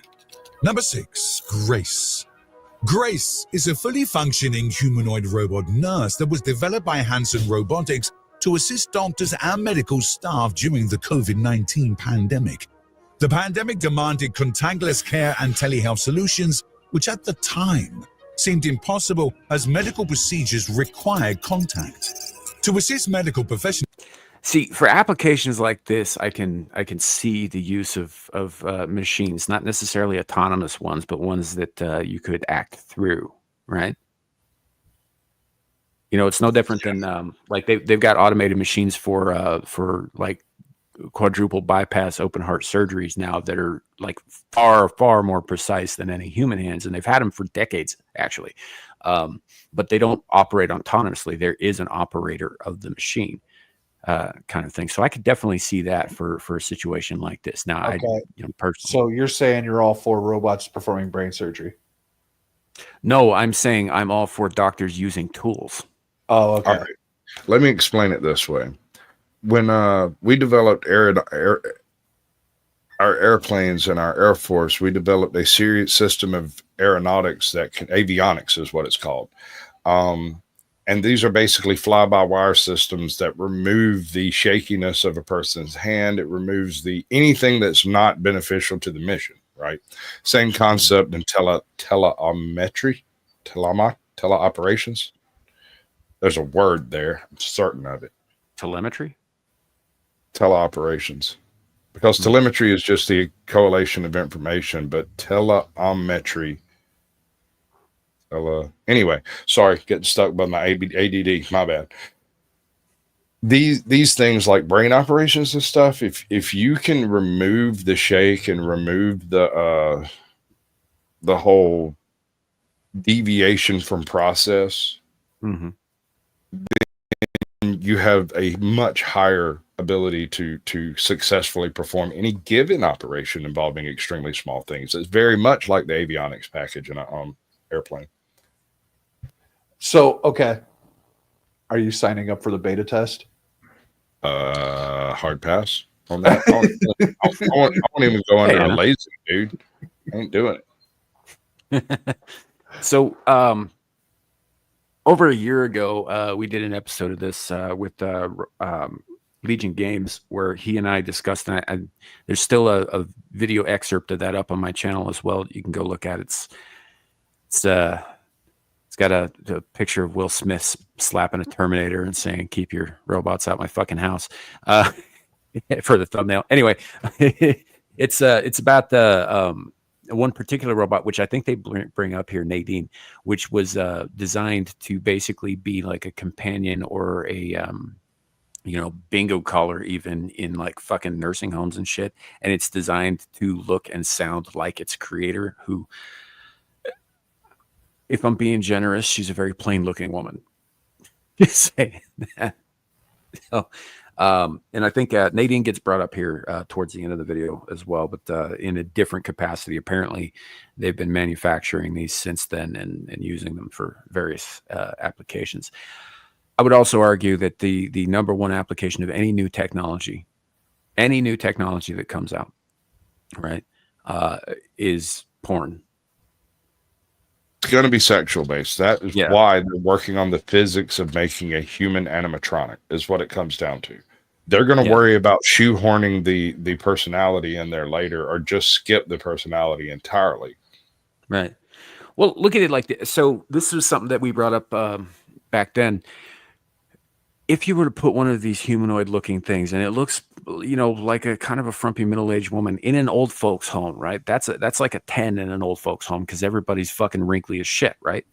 So this thing might be the bingo color, but I guarantee it's going to be spreading syphilis around, because, fun fact, old people don't stop fucking. Right. Right. It's check out the villages in Florida. The STD rates in your average retirement community are unbelievably high. And you wouldn't figure that, given that they're always going to the doctor, right? Well, they're always going to the doctor because you keep breaking a hip in the shower. Yeah. And then they find out they've got syphilis and have had it for 15 years. So I'm like, first of all, you're introducing a brand new technology to people who are probably not going to be as willing to accept this as a thing in the first place, because as we get older, we tend to be less accepting of change of any kind, particularly in technological ways. There's a reason that older people have problems with newer applications, but younger people cotton onto them real quick, right? But the other thing is somebody in that old folks home is going to start that ball rolling. They're going to fuck that bingo collar. One or the other. This is where this is going. Like, they're talking about all these like cool applications for this.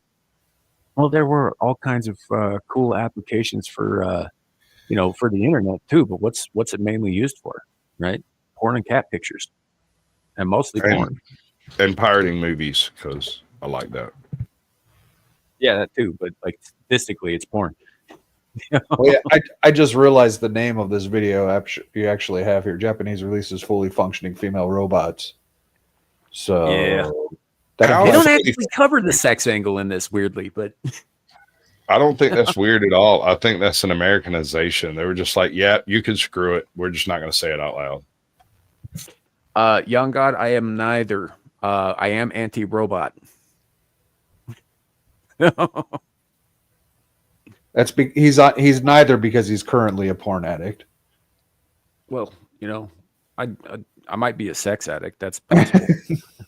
Yeah, that's the issue. I haven't looked too deeply into that particular set of neuroses, so I don't know. He bothers me every single night, people. I can't keep him calmed down. I mean, he just gets so whoa. I mean, sometimes I don't even wake him up. That shows you how small it is. Don't mess with me, man. Don't do it. It ain't worth it. Is it in yet? Never mind. Put it back in the dirt. Yeah. Anyhow. Knows in this. Hanson Robotics created Grace in 2021. Grace's Asian features, collar-length brown hair and skin. Yeah. Why does she have to look 12? That's Why does she a have very to good have point. expressions? But you know when she doesn't like it. Yeah, okay. The only reason they make these to look like humans is so you can fuck them. That's the only fucking reason that they're doing this. It is not to give them some sort of humanity or whatever. If they served a basic service like washing the dishes, like I said earlier, you would just have a piece of equipment. It would not look like this. This is to be fucked. Facts. Although that expression kind of implies that this was programmed to mock your genitalia. Like, really? People are into that. It looks like it's seen horrors, in my opinion. Seriously. Yeah, it's seen things.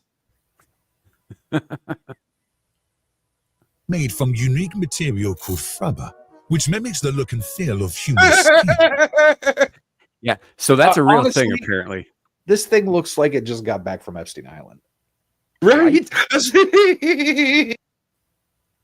I mean, and I hate to put this on my my Japanese fellows out there, but honestly, right, the reason it looks young is probably because of Japanese culture. Like, there's a very high emphasis on younger looking women than not younger looking women, and there is a reason that a lot of the anime has these supposedly underage girls looking like they're bursting out of their tops.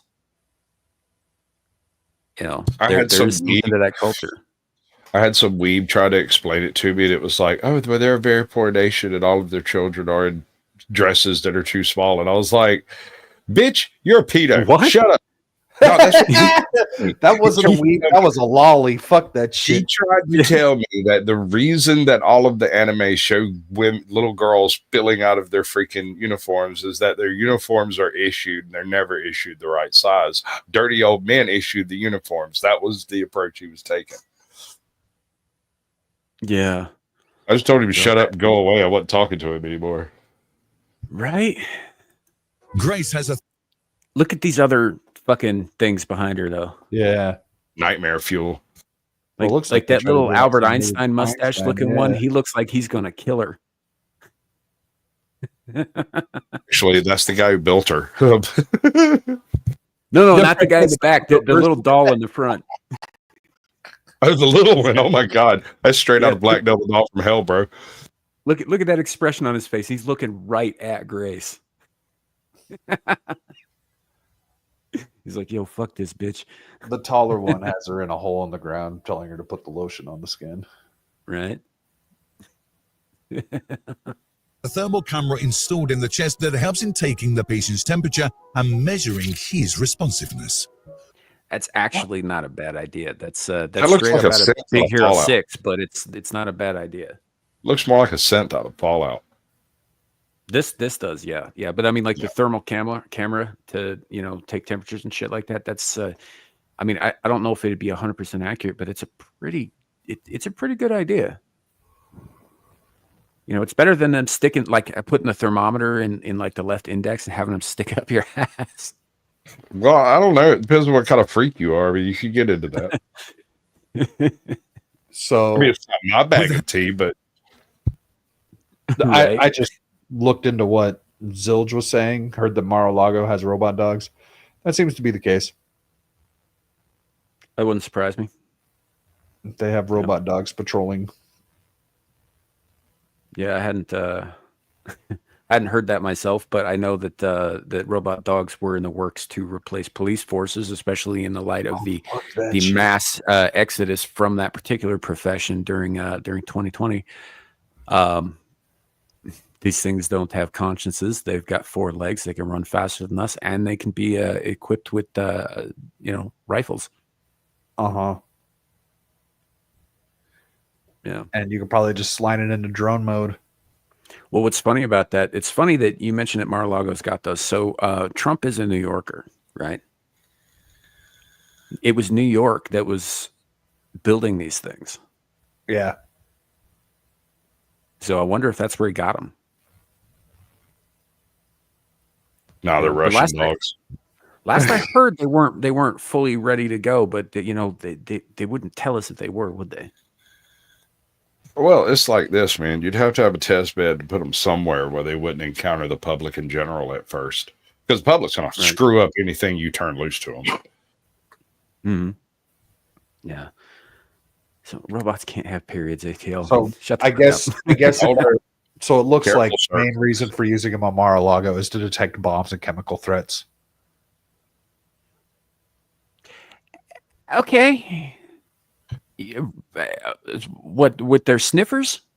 So that the official said the dogs can be outfitted with technology to detect bombs and chemical threats, and features cameras with thermal technology and high-res zoom capabilities. It's also to blackmail videos. Yeah, that too. But no, I'm just curious why they wouldn't use like real fucking dogs trained to sniff for that shit, because their noses are unparalleled. Yeah, they don't really say specifically why. They just say that that's something that they can do. They've got the Coast Guard out there already. I guess you don't have to fucking feed them and take them to the vet or anything. There's that. Just got to remember to charge them. Yeah, pretty much. Do some basic maintenance on the ball joints. Bro, you know good and well we've got lawn care robots that go and charge themselves. There's nothing stopping these dogs from backing up to a plug-in. That's true. Yeah. Why didn't somebody use that? I set you right up. Why didn't somebody what? Backing into a plug-in? Come on, somebody could have dropped a line. I mean, I didn't have one. I'm telling you guys. So there's a Russian show you can find the first 2 seasons on Netflix. I don't think they're going to make a third. It's called Better Than Us, or Люди Лучше Чем in the Russian, and it's about this kind of thing. It's about robots being like an aspect of everyday life and all that shit, and all of them are programmed with like Asimov's 3 laws, and it's about one particular Chinese built model that is totally unique, has this insane learning capability, bonds with people, and has no Asimov's laws programmed into it that goes fucking haywire and attaches itself to a little girl and fucking starts wreaking havoc and shit. It's a great fucking show, but they do back into charging state. Like they back up and they stand in the space. They just back right up into it. For a dog, I'm thinking wireless charging pad where they just lay down. Like it looks like a dog bed. Mm-hmm. You can put the point in the ass if you really want to, but I'm going to have questions about the person who did that. Yeah, I use a similar product for my fucking phone. I don't see why it wouldn't work for a robot. Yep. Stop it. Efficient. We're trying to make the future funny over here, and y'all are ruining it. It's what we do, baby. It's what we do. Imagine I'm really good at ruining shit. You can count on me for that. And there's your house bot backing its way into a plug. It's like, right. Come on, that's like rubbing. It's like rubbing its ass on the ground trying to find it. Or if it's in the shape of a woman, you just like you just make the charge port in the shape of like a dildo or something, and she just plugs in. Just make the charging thing like a condom or something. She's out of juice. Better go plug in. You've gone beyond me, man. I'm not permitted to speak too much farther on this. We'll get shot down, bro. I swear to God, we'll get off the reservation. The female robot actually charges like those flashlights that you shake.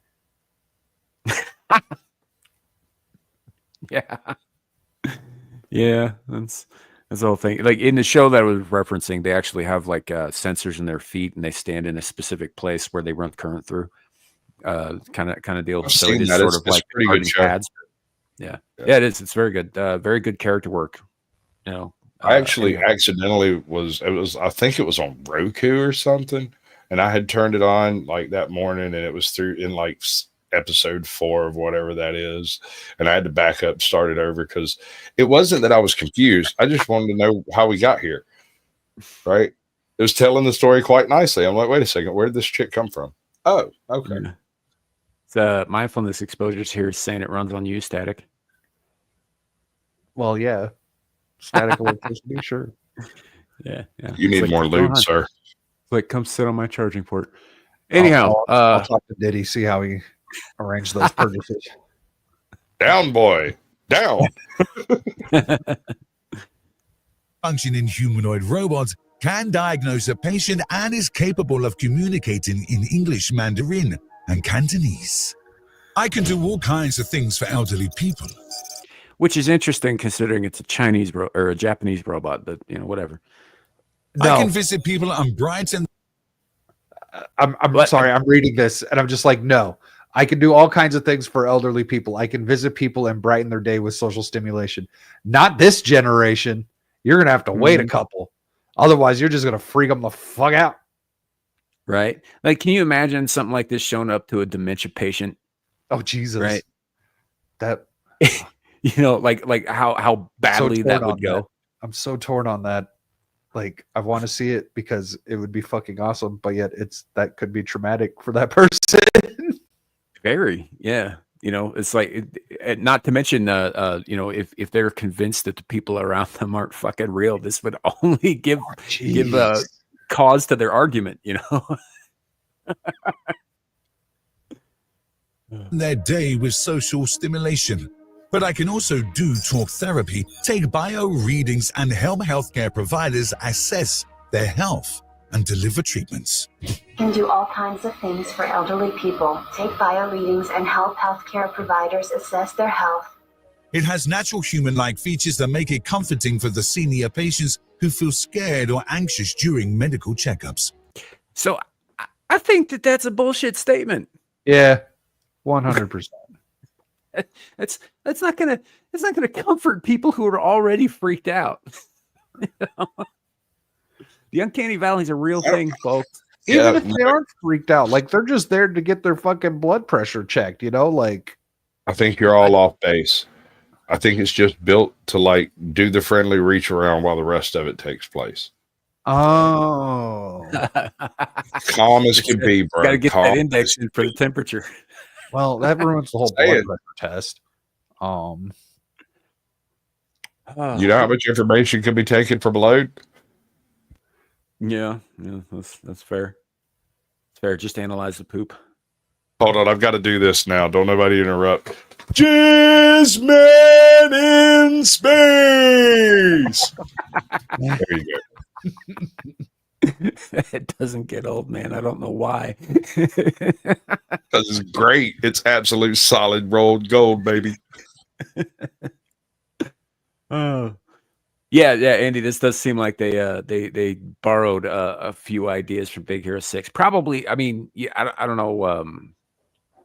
How much of that they did, but yeah, because Baymax has a lot of these same features, except he's fucking fluffy and cuddly and friendly looking, and not looks like something that might turn on my family, like an angry toaster. Yeah, he's like Gracie's stated the Asian version of the Stay Puft I was gonna say he's like the Asian version of the Stay Puft Marshmallow Man. Yep. The art AI can help express emotions, adding on to its human-like abilities. CEO and founder of Hanson Robotics, David Hanson, demonstrates these unique features of Grace that makes its interaction with humans more impactful. Hey, Grace, why don't you look at my face? And I'm going to show you a smile, and let's see what your smile looks like. She's perpetually on the verge of crying. Sad. Oh, yes. Yep. Reacting a little sad if it's those big-ass anime eyes. They got to make them look as, I don't know. Because they don't. They look like they're painted to look wet, though, right? All right. I'm not sure if I would find the pupils dilating on this thing more or less creepy. Well, yeah, that's the camera lens trying to. Yeah.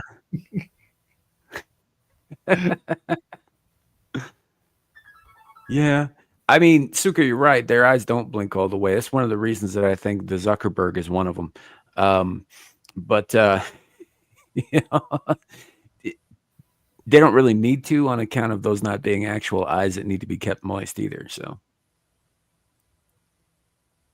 Oh man, these fucking people on there. I mean, this is creative as hell, but I only see this ending in disaster down the road. If I feel pain, and then maybe imagine a big loud noise happens. Bam. Number 5, Nadine. This one. This is the bingo color. Now, apparently they don't talk about that in this video. They talk about the other possible applications, but yeah, this is the one that we brought up a while back. Zillage should remember this. I like to call her, the chlamydia farm. Nadine is a gynoid modeled on the late computer scientist Professor Nadia Magnanet-Thalmann. For those of you who don't know what a gynoid is, it is basically the female equivalent of android. And I got to point something else out here too. Is like, while android means man-like, it doesn't mean man-like as in has a penis. It means man as in the species. Humanoid. Just wait, sir. There's going to be 100 million John Holmes running around here. Oh, I fucking know. But it's just so like the terms like gynoid that's just fucking basic identity politics bullshit. And to be fair, this video is a year old, but yeah, that's just fucking dumb. Neither the male looking ones nor the female looking ones are in fact actually male or female. They're its, because they're machines. They're not people. They're not even living organisms. Robots, just like Grace, Nadine also has human resembling hair, natural looking skin, and realistic hands.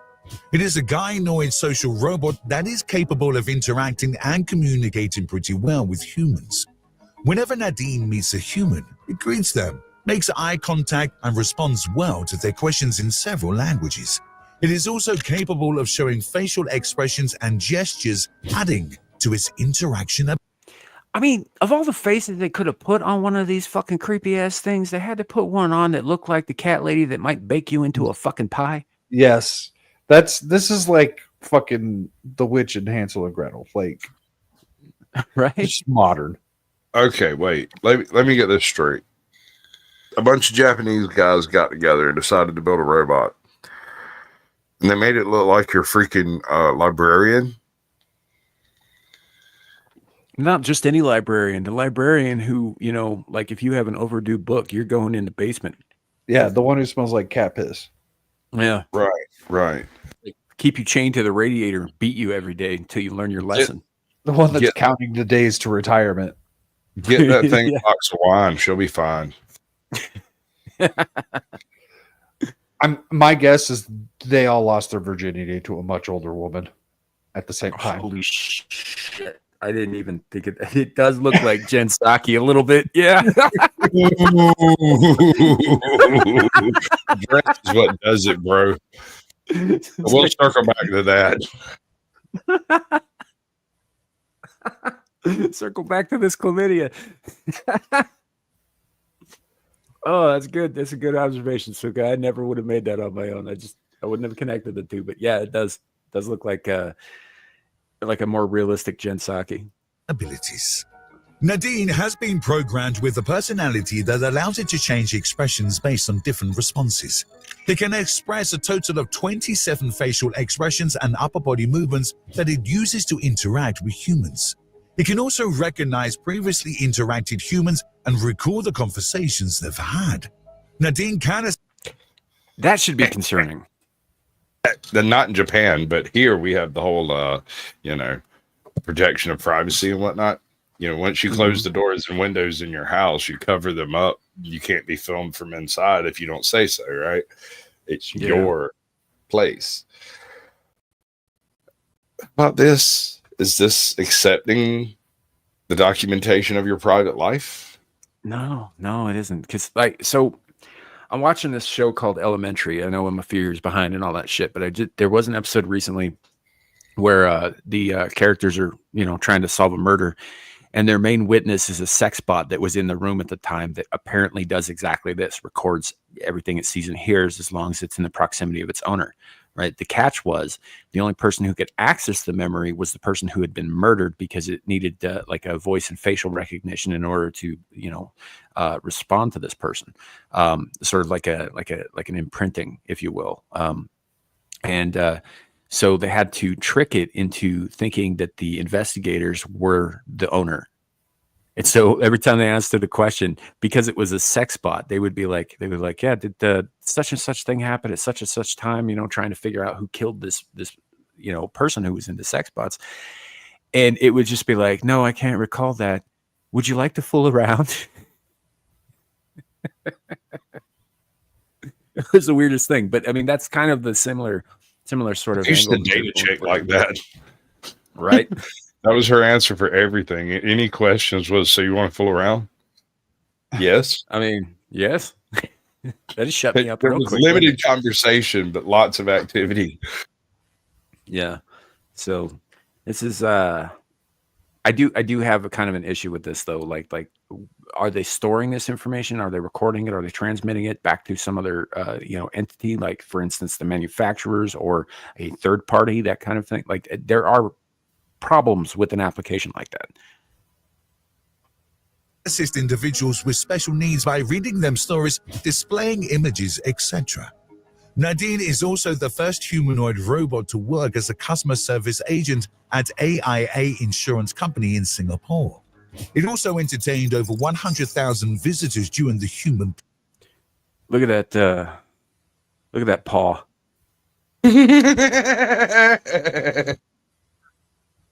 Because I couldn't in good conscience call that thing a hand. We can take that to the slap competition. Yeah. Slap fight to the victory. Yeah.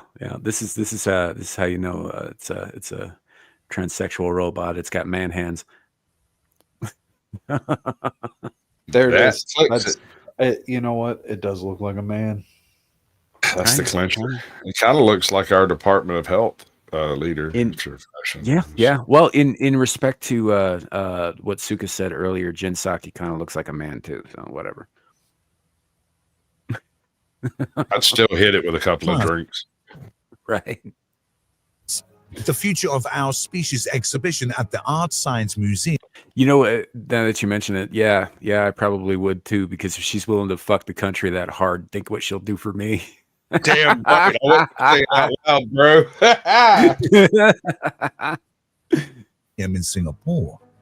If you think Nadine is impressive, wait till you see Ada has to offer. Number 4, Ada. Resident Evil 2, anybody? That's another dude. Yeah. Right? You see that cleft in the chin? Terrifying. Mm-hmm. Just like Nadine, Ada is another human. I mean, at least this one, it's got like mechanical arms, like no skin on them. I'm okay with that. Humanoid robot modeled on a human. This time, it is the late mathematician Ada Lovelace. Ada Miller released Ada to the world in 2019 as a fully functioning humanoid robot capable of generating art. The humanoid houses algorithms from computer graphics and artificial intelligence that allows it to make drawings, paintings, and sculptures using its mechanical arms. You made a copier. I was saying that's not art. This brings up kind of an interesting side topic, because there's been, as I'm sure you guys are aware, and I'm sure the chat's aware, a big argument about whether or not AI should be, considered, the AI generated art should be considered art and that sort of thing, and what that takes away from people who actually physically make their own art and all that stuff. And they don't address that directly here. But they do mention that they had it do a self-portrait, which is kind of interesting. Because while it's still drawing from outside references, those outside references, like anybody who does a self-portrait is drawing from outside references. So what you're saying is they made a broken copier? Yes. Yeah, it's not art, just, because it's still just programmatically being developed. It's not. Sure. It's no more art than Minecraft. It's like procedurally generated art. So yeah, and I'm with you on that. I would argue that that for art to be like true, for it to be true art, there's a component that machines simply don't have, and that's the soul. Right? They don't have the seed of creativity. They don't have, like, because like, while we can copy down things too, we're very capable of that. I mean, just look at inkers in comic books.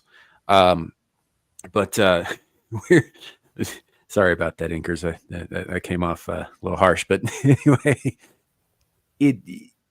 we can also create things from within our own mind that have no outside references, right? And the only way that we can do that is that there's a part of us, an intangible part of us, that is not, like, directly tied to external input, right? Whereas everything that a robot or an AI can come up with has to be externally input first. Yeah, they can put it together in all sorts of different ways, and they can create, like, even my avatar is a creation of AI. But it was drawing on outside sources in order to composite this image, right? So it's not really a true creation,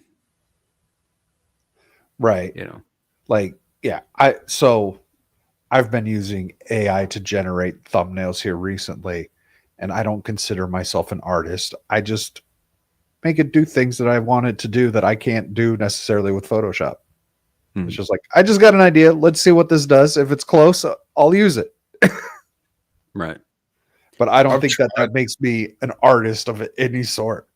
Every time I try to use AI for any form of art, it always comes out super duper creepy. Yeah. Well, or it comes out wrong, or it's like you end up like choosing the thing that's closest to what you had in mind, even if it's nowhere near what you had in mind, because there's only so much you can do with that. I'm not Shad, I don't see it as a tool, like the same way, but I'm also not necessarily against people using it. People like myself, for example, creating this avatar, because I didn't want to take the time and effort to try and perfect a drawing I was never going to perfect anyway. Well, like remember that thumbnail I made for when you were on my channel? Oh yeah, that was great. That was AI. Yeah, I just took your avatar and put it over the red moon, and that was friggin' badass. I mean, like Suka's pointing out, Jizzman is an AI creation. I mean, the concept came from our brains, but the actual. I'm not sure if the word "came" is proper. It was more. I think it's the exact right word, Sasquatch. I think it's precisely the right word. I sit befuddled and corrected. Jizzman sprang forth from our very minds, like the forehead, like from Greek legends. Yeah, like Athena, only gooey. Yeah, and in space. But anyway, the actually in space, but whatever. Yeah, but the images that Suka provided us with were AI generated, right? They turned out okay. They turned out pretty good. But there's only so much you can do with that. Like if I were to go and like pay, I don't know, like I'm thinking of some dead artist like Henri Matisse, although I would never go to Matisse because fuck Impressionism. But where to go to some like canvas paint artist, right? They would probably be able to give me something that was a little more precise to what I was asking for than the machine would. And that's because I firmly believe that the toasters don't have fucking souls. And yes, I'm going to call them toasters. And yes, I don't care if that's racist. And yes, I watched Babylon 5. I watched Battlestar Galactica. Toasters, yes. They serve a function. And the toaster is a perfect example. It only serves one function, and that's how these things should be. But they're not. They're trying to make them replace people so they don't have to have people. Yeah. Ada caught the attention of the world during a public appearance when he drew a self-portrait using his robot arms and camera. I mean, it's a bit of a mess, too. Visually. Well, I mean, if you look at it logically, you can see the interpretation of lights. Like, it obviously has a thermal camera. It obviously has a UV camera. It obviously has certain detectors that we don't have, and therefore it is utilizing that part of the spectrum metaphorically. Sure. But it's I mean, this is the first time I've ever seen seen a machine do a self-portrait either. This is kind of a novel thing. But yeah, it's definitely out there. It's definitely different. I'm just glad that the arms aren't, covered in skin, because then we can. I mean, the skin doesn't quite look really. You remember in the Terminator when they started talking about how the 600 series had skin like this and they were easy to spot? It was only the 800 series that had realistic human skin because they grew it in a fucking lab. Yeah, they grow a bioskin over it. Mm-hmm. But why even bother putting skin on the head then? I'm going to do it one more time. Blowjobs? That's why we use skin. You just hope that she doesn't cradle the balls too. Here's the thing. At 2 a.m. in a bus station bathroom, does it really matter? It does if she's going to stick those pointy-ass things in your sack. Like, you keep in mind, this one doesn't have hands. This one has fucking drawing implements on the end of its arms. Sir, we're not here for kink shaming. Move on. I will absolutely kink shame the fuck out of you. You know that. I know. It's great. The camera built into Ada's eyes was programmed and developed by computer AI researchers at the University of Oxford, and the drawing arm it uses was developed by undergraduate students from the University of Leeds. To enhance his painting abilities, Ada was equipped with a new painting arm in April 2022 that enabled it to paint using a palette. Apart from just creating art, Ada can respond to many questions through its way. When asked whether it can paint using imagination, this was the response. I like to paint what I can see. You can paint from imagination, I guess, if you have an imagination.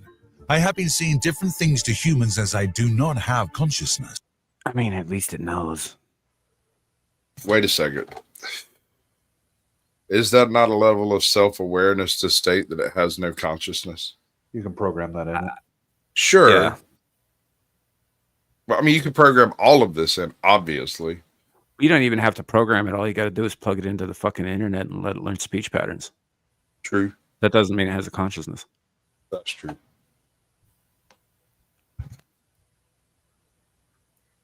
Hear me out, bro. Number 3. Shut up. Gia. This you had to say that as the geisha looking one comes up on screen. Just hear me out, man. Listen. At least this one doesn't look like a child. It's one special. Gia is the first human-like I stand corrected. robot that is nearly identical to a human being.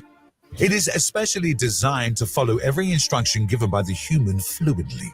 It has a wider range of expressions that it can use to communicate with humans. It uses artificial intelligence to scan the person in front and communicate directly with them, just like a human. It's a cold reading in machine form. That's what that sounds like to me. Well, they were saying the same thing about the first one. Mm-hmm. Yeah, but this was doable. Unless you, I mean, some people like a crier. Like, all right, brother. You got me there. It's always better when the stripper is crying. Little Bloodhound Gang callback. Yes. We just need to program in a few. We just need to program in a few David Allen Coe songs. I've got some suggestions. Right.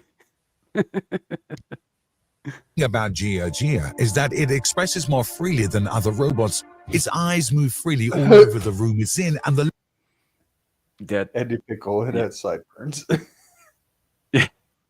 Well, kind of. A lot of Asian chicks do too, though. So. lip movements are almost in sync with the words it's speaking. During the press conference, someone from the audience tried taking a picture. Gia responded, "Don't come too close to me when you are taking a picture. It will make my face look fat." Definitely a sex bot.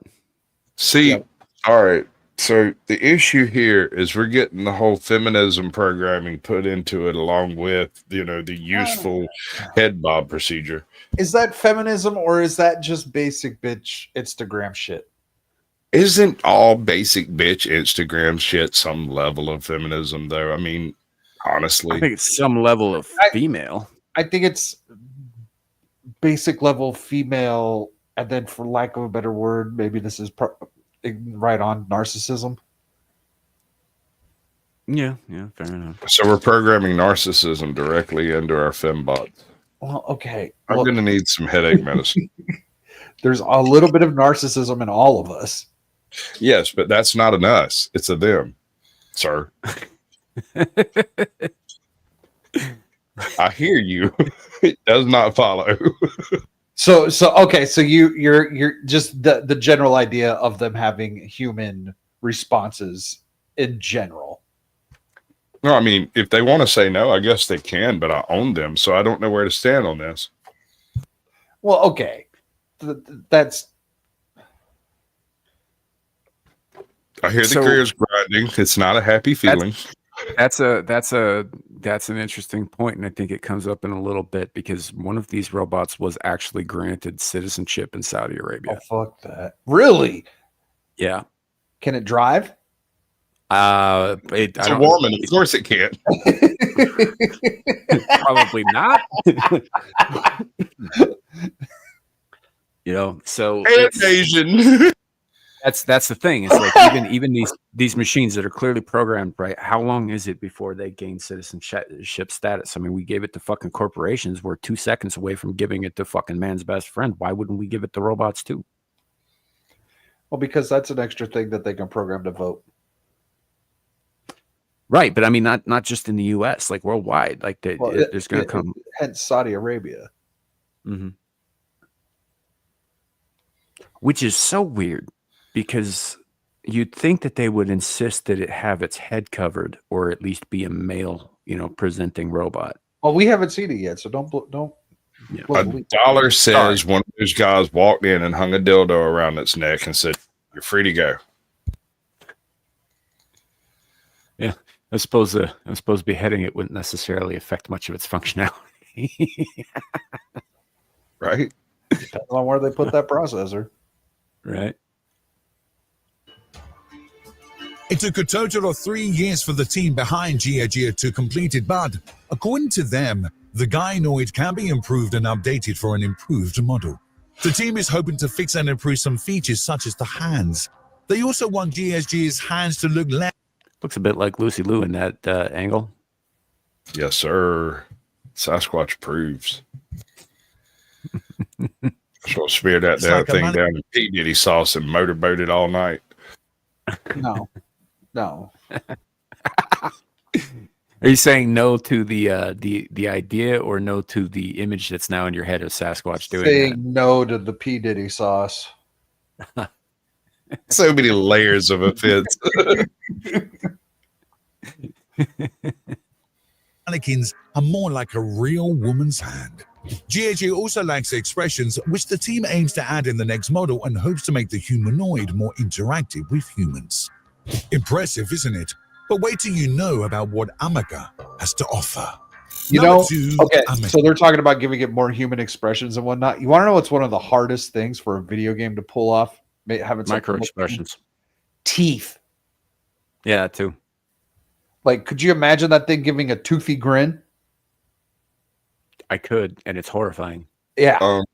I read in one of the, I don't remember which robot it was. I was reading the dossier on what it can do and everything, and in it was one of the programmers like footnotes stating that we should eliminate all smiling that involves teeth because it always looks feral.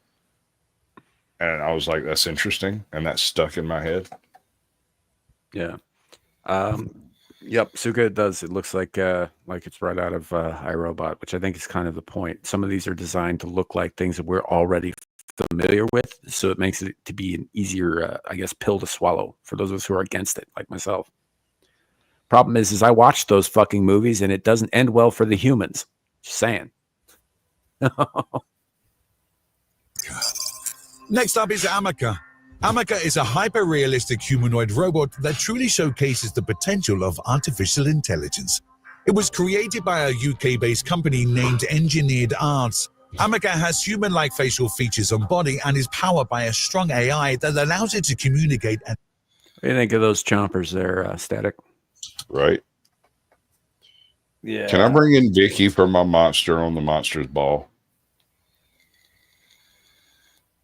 I mean, you know, the one upside to, like, you know, face banging a robot would be that it doesn't scrape your junk, right? Right. Because those are probably just more silicone, right? Yeah. It's like an added texture at that point. Yeah. And interact freely with the humans. Just like humans, Amaka can change facial expressions and gestures according to the situation. The unique thing about Amaka is that its movements are more livelier than other robots.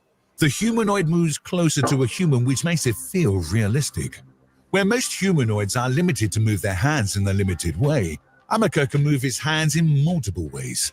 Amaka's shoulder movements are identical to those of humans. It uses microphones, binocular eye-mounted cameras, a chest camera, and facial recognition software to better interact with the audience. That's what it looks like without its face on. And that's what you're stroking on, folks. Why does it have to have eyeballs?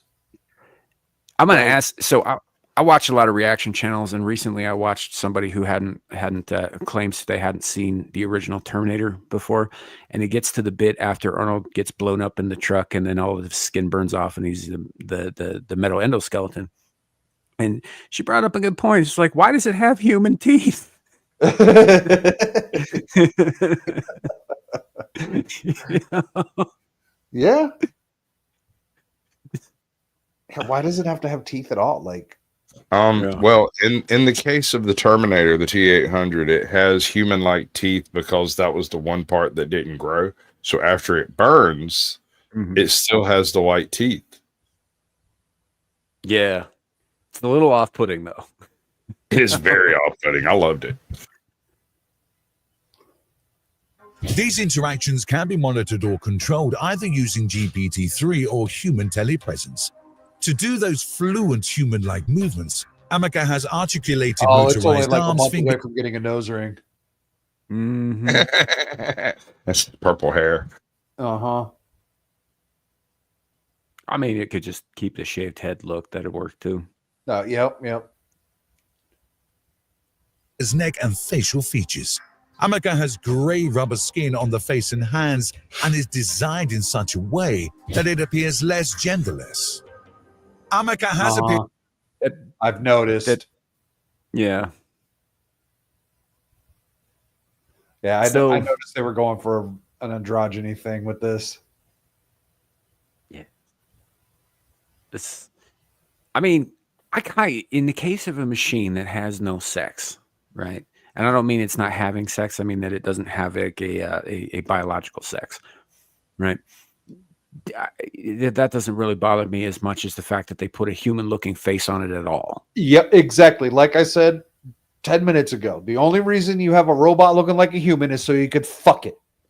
Yep. There's no point otherwise. This now is just like, this is just weird. Like, I know the Elon robots are freaky looking in their own way just because they look like they're straight out of iRobot or whatever. But like, you know, you're not supposed to fuck one of those. Yeah. What about Chappie type? Think you can get it there?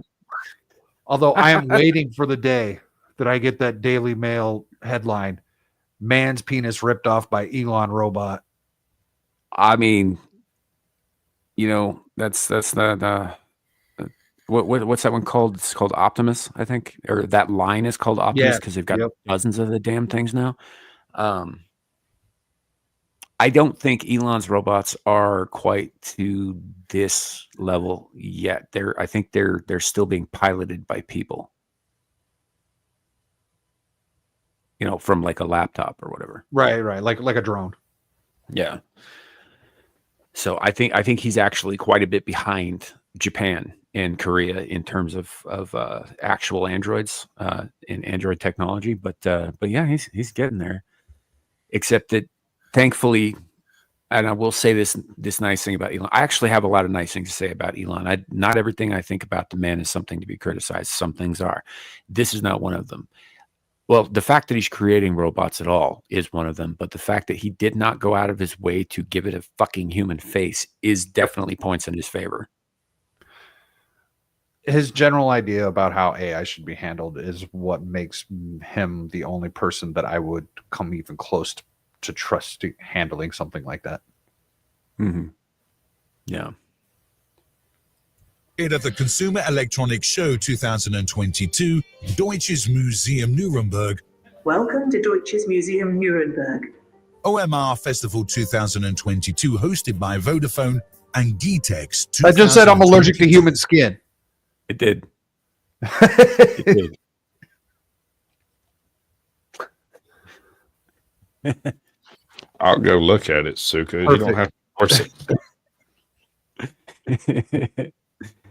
Yeah, that's you're not allergic to anything. You're a machine. Shut the fuck up. No, that's it saying, don't touch me, freak. Yeah.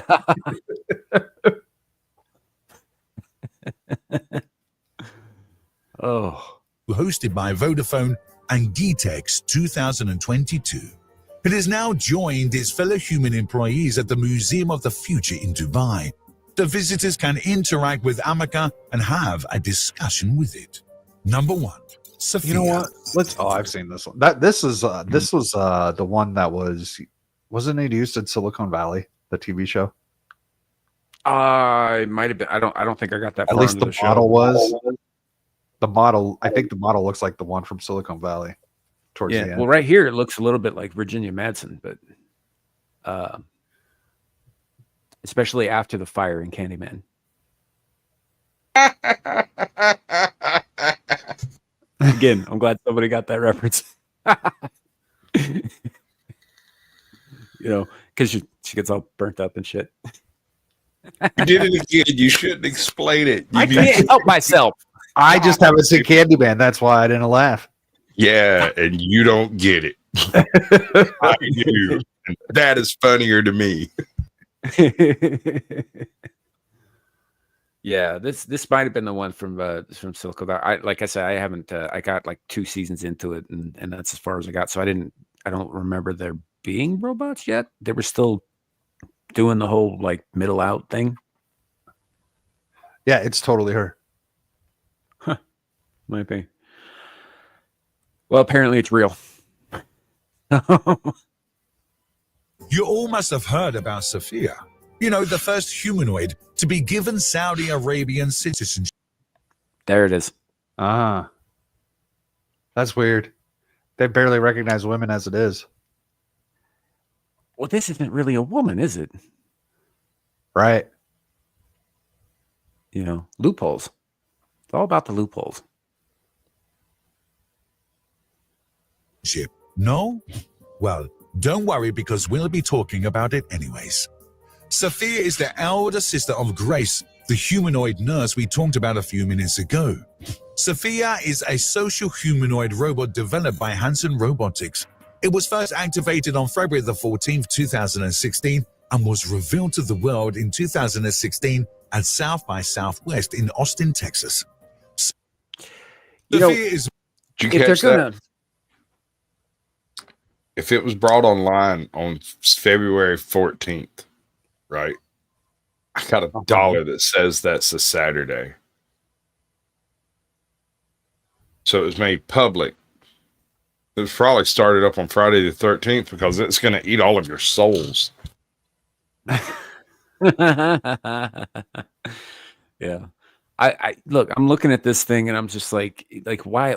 Again, back to the why give it a human face, especially if you're not going to give it like, human looking hair. This looks like that bitch from Ex Machina. Yeah. I've been thinking about that this whole time. Yeah. Who, if I remember right, was in fact a sex bot. Yeet. So this is some I will give credit to the person who designed this face. This is one of the most realistic looking ones so far, which is interesting because it's one of the older ones. But I suppose that just means they've had more time to work on it, right? Well, it's creepy though. Looking at you with those dead eyes. I don't have a problem with that. You get the same thing at 2 a.m. in a bus station bathroom. Yeah, but at least it's warm. I mean, it depends on what time of year it is or what kind of junk they're on, but yeah, for the most part. It's modeled after Egyptian Queen Nefertiti, British actress Audrey Hepburn, David Hanson's wife, Amanda Hanson. The launch of Sophia has revolutionized the robot industry, and it was one of the first humanoid robots that could actually interact with humans. It uses It would microphones, have been Jimmy cameras, Fallon and that had her on the show. Oh yeah. Isn't that just robot on robot crime? Yeah. Oh, you know, he ordered one of these things. artificial intelligence to interact with humans and answer their questions. Over the years, Sophia has attended various face-to-face meetings with leading figures around the world. The humanoid talked on various topics on several stages as a panel member and presenter at high-level conferences. Ever since Sophia was first activated, it is being constantly developed and improved to become a better version. It is now able to imitate human gestures, change facial expressions, maintain a healthy discussion with humans, and use data to evaluate its performance. Most importantly, Sophia is now a public figure that attends events and raises awareness of the future. If you enjoy, it's an activist. It's a literal activist. Yes. It literally looks at itself, decides it did well, and does more of the same insanity because it has judged itself infallible. It kind of makes you look at that little Norwegian twat a little differently now, too, huh? What's her face? Yeah. Oh, wait a second. Right? Is she a robot? She never fucking blinks, dude. And she's got like that round face, that kind of like Downsy look. Like, yeah. Huh. So, once again, I'm gonna shout out Motech for putting this out for us and all that. Definitely go check him out. This was a very interesting video. You know, like obviously we have our issues with the topic, but it's not with Motech. Motech does some cool work. So, oh yeah, nothing against Motech. They just made a video. Yeah. Greta Thunberg. Yeah.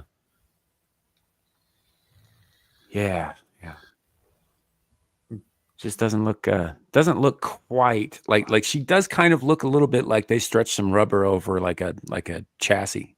You know what? If you give the Q-tards that theory, they'll make it real in a week. Shit, I might do it.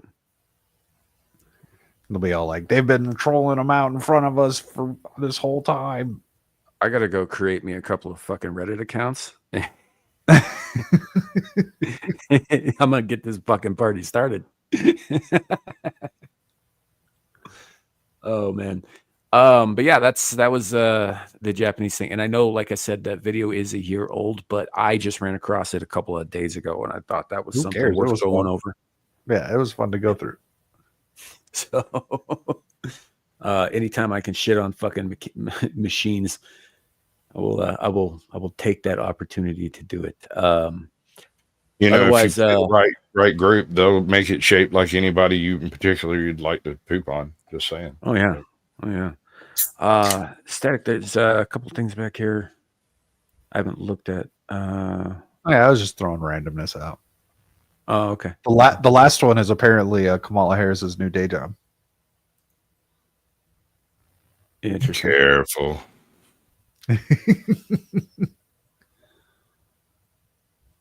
mean, we know what her night job is, so like, careful. Oh, is this? That's actually really funny considering what we started the show talking about. If you're talking about the Trump truth thing. And that's actually legit. Like, a lot of people are talking about it. It's not just some bullshit. Let's see. Kirby dunked him. There we go. All right, bring it up. Hopefully this plays all right. Now where the fuck is my cursor? I can't even see my goddamn cursor. There it is. All right, I got you. Okay, I'm done. I'm done. Like, I hadn't listened to it with the volume on. I fucking hate ASMR. Try to fucking tell you, gross, and it's weird. But this is hysterical. Yep. I'm not showing any more of that. I'm not playing any more of that. But it's very funny.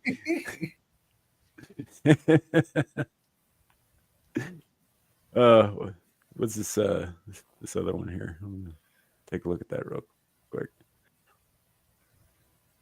Oh, that's interesting. Okay. This is from D-Day Cobra, Jeremy Prime on the old Twig Twats.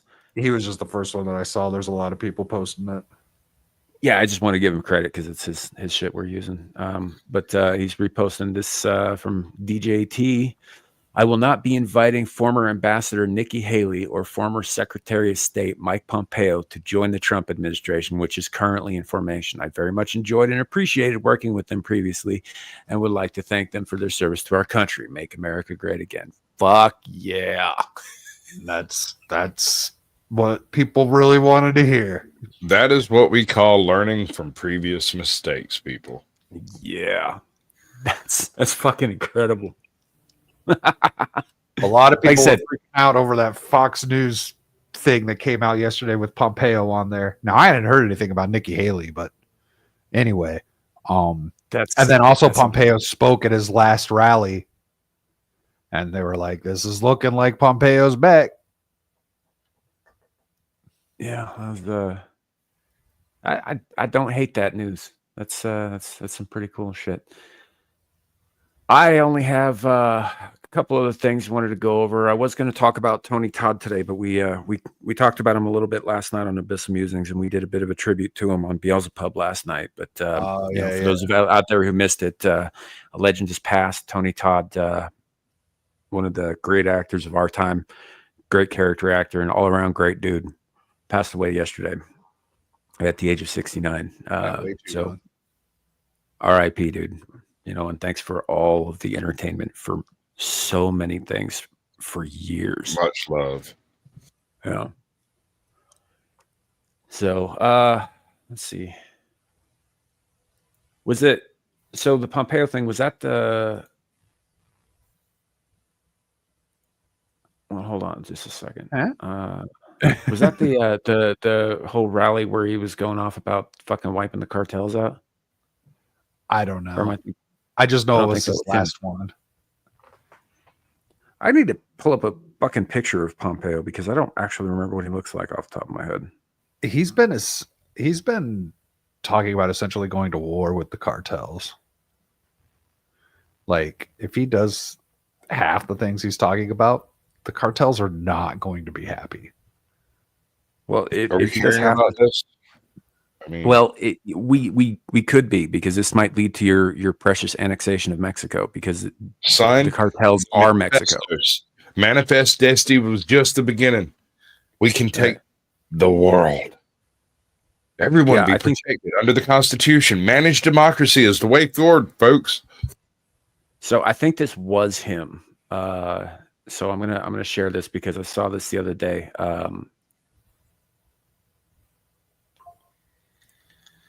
And it was kind of interesting. Let's see. Again, where's the fucking cursor? Here we go. All right, here we go. That looks like the RNC. I got another message. Another message to the criminal cartels in Mexico. You smuggled enough fentanyl across this country to kill 148,000 young Americans. You have killed more Americans than every terrorist organization in the world combined. And that's when President Trump gets back in office. He's going to designate you a terrorist organization. He's going to wipe you off the face of the earth. You're done. You're done.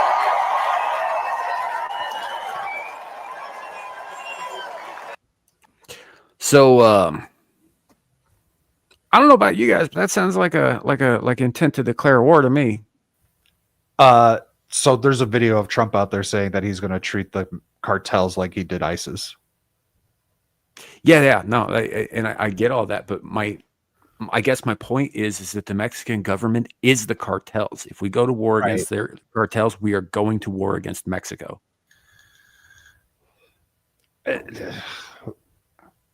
Theoretically, not technically, right? Like not on the world stage. Does that make sense?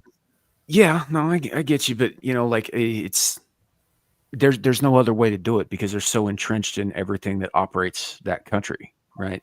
That in order to root that, it's the same kind of problem that you have with Hamas in Palestine. It's like their tendrils are in literally everything, you know. So in order to root them out, you got to go deep, and that's gonna be in the video where he's talking about how he's going to wipe them out like he did to ISIS. He also talks about how he's going to release all of the funding and such that has happened within like the documents of that our government has done. I'm what he was saying. I was like, oh, so we're going to finally figure out what was up with Fast and the Furious. Right. Jeez, man, you're just going to give guns away, but not to Americans. How weird. That's wild, man. I don't know. I honestly, people are so afraid of like an American empire, right? Everybody's talking about American hegemony and American empire and like down with the colonialists and all this shit because we've got military bases fucking everywhere on earth. We control the seas with our Navy. You know, and everybody's beholden to the petrodollar and so on and so forth. And they keep pushing this out there. And I say, if they want empire, let's just fucking give it to them. Let's annex Canada and Mexico and most of Central America, right? We can work our way down to South America if you know we feel it necessary later. Let's fucking, you know, if NATO wants and the UN wants our money, then they can bow to our will. You know, we'll take over Europe too. What's a little consolidation amongst empires? I mean, look, it isn't hegemony. It's not hegemony. If it was, we would own all of you, motherfuckers. Just saying.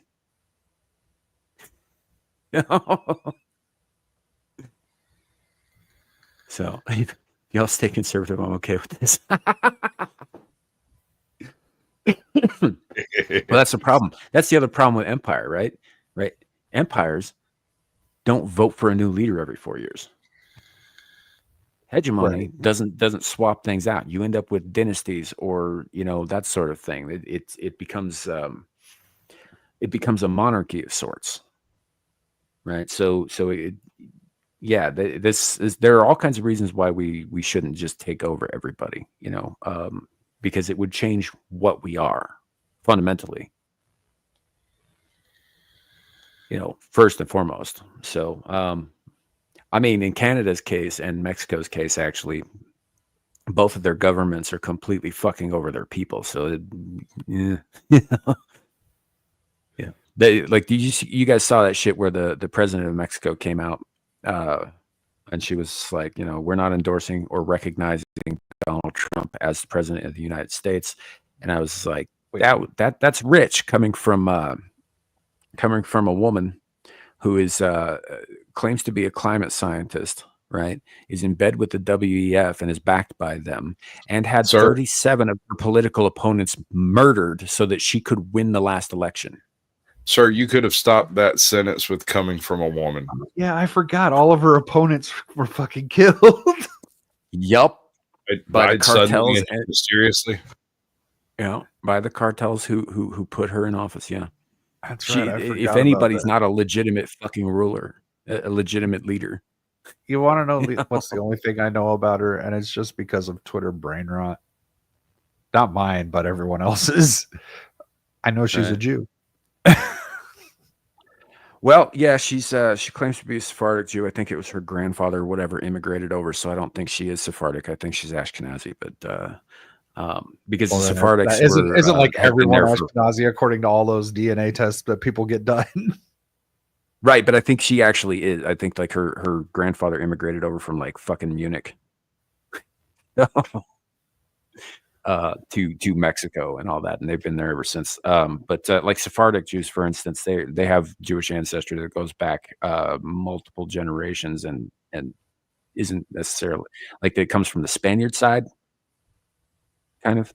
So it's a whole thing. But anyway, yeah, she is a Jew as well. I tend not to lean on that specifically because I'm not anti-Jew necessarily.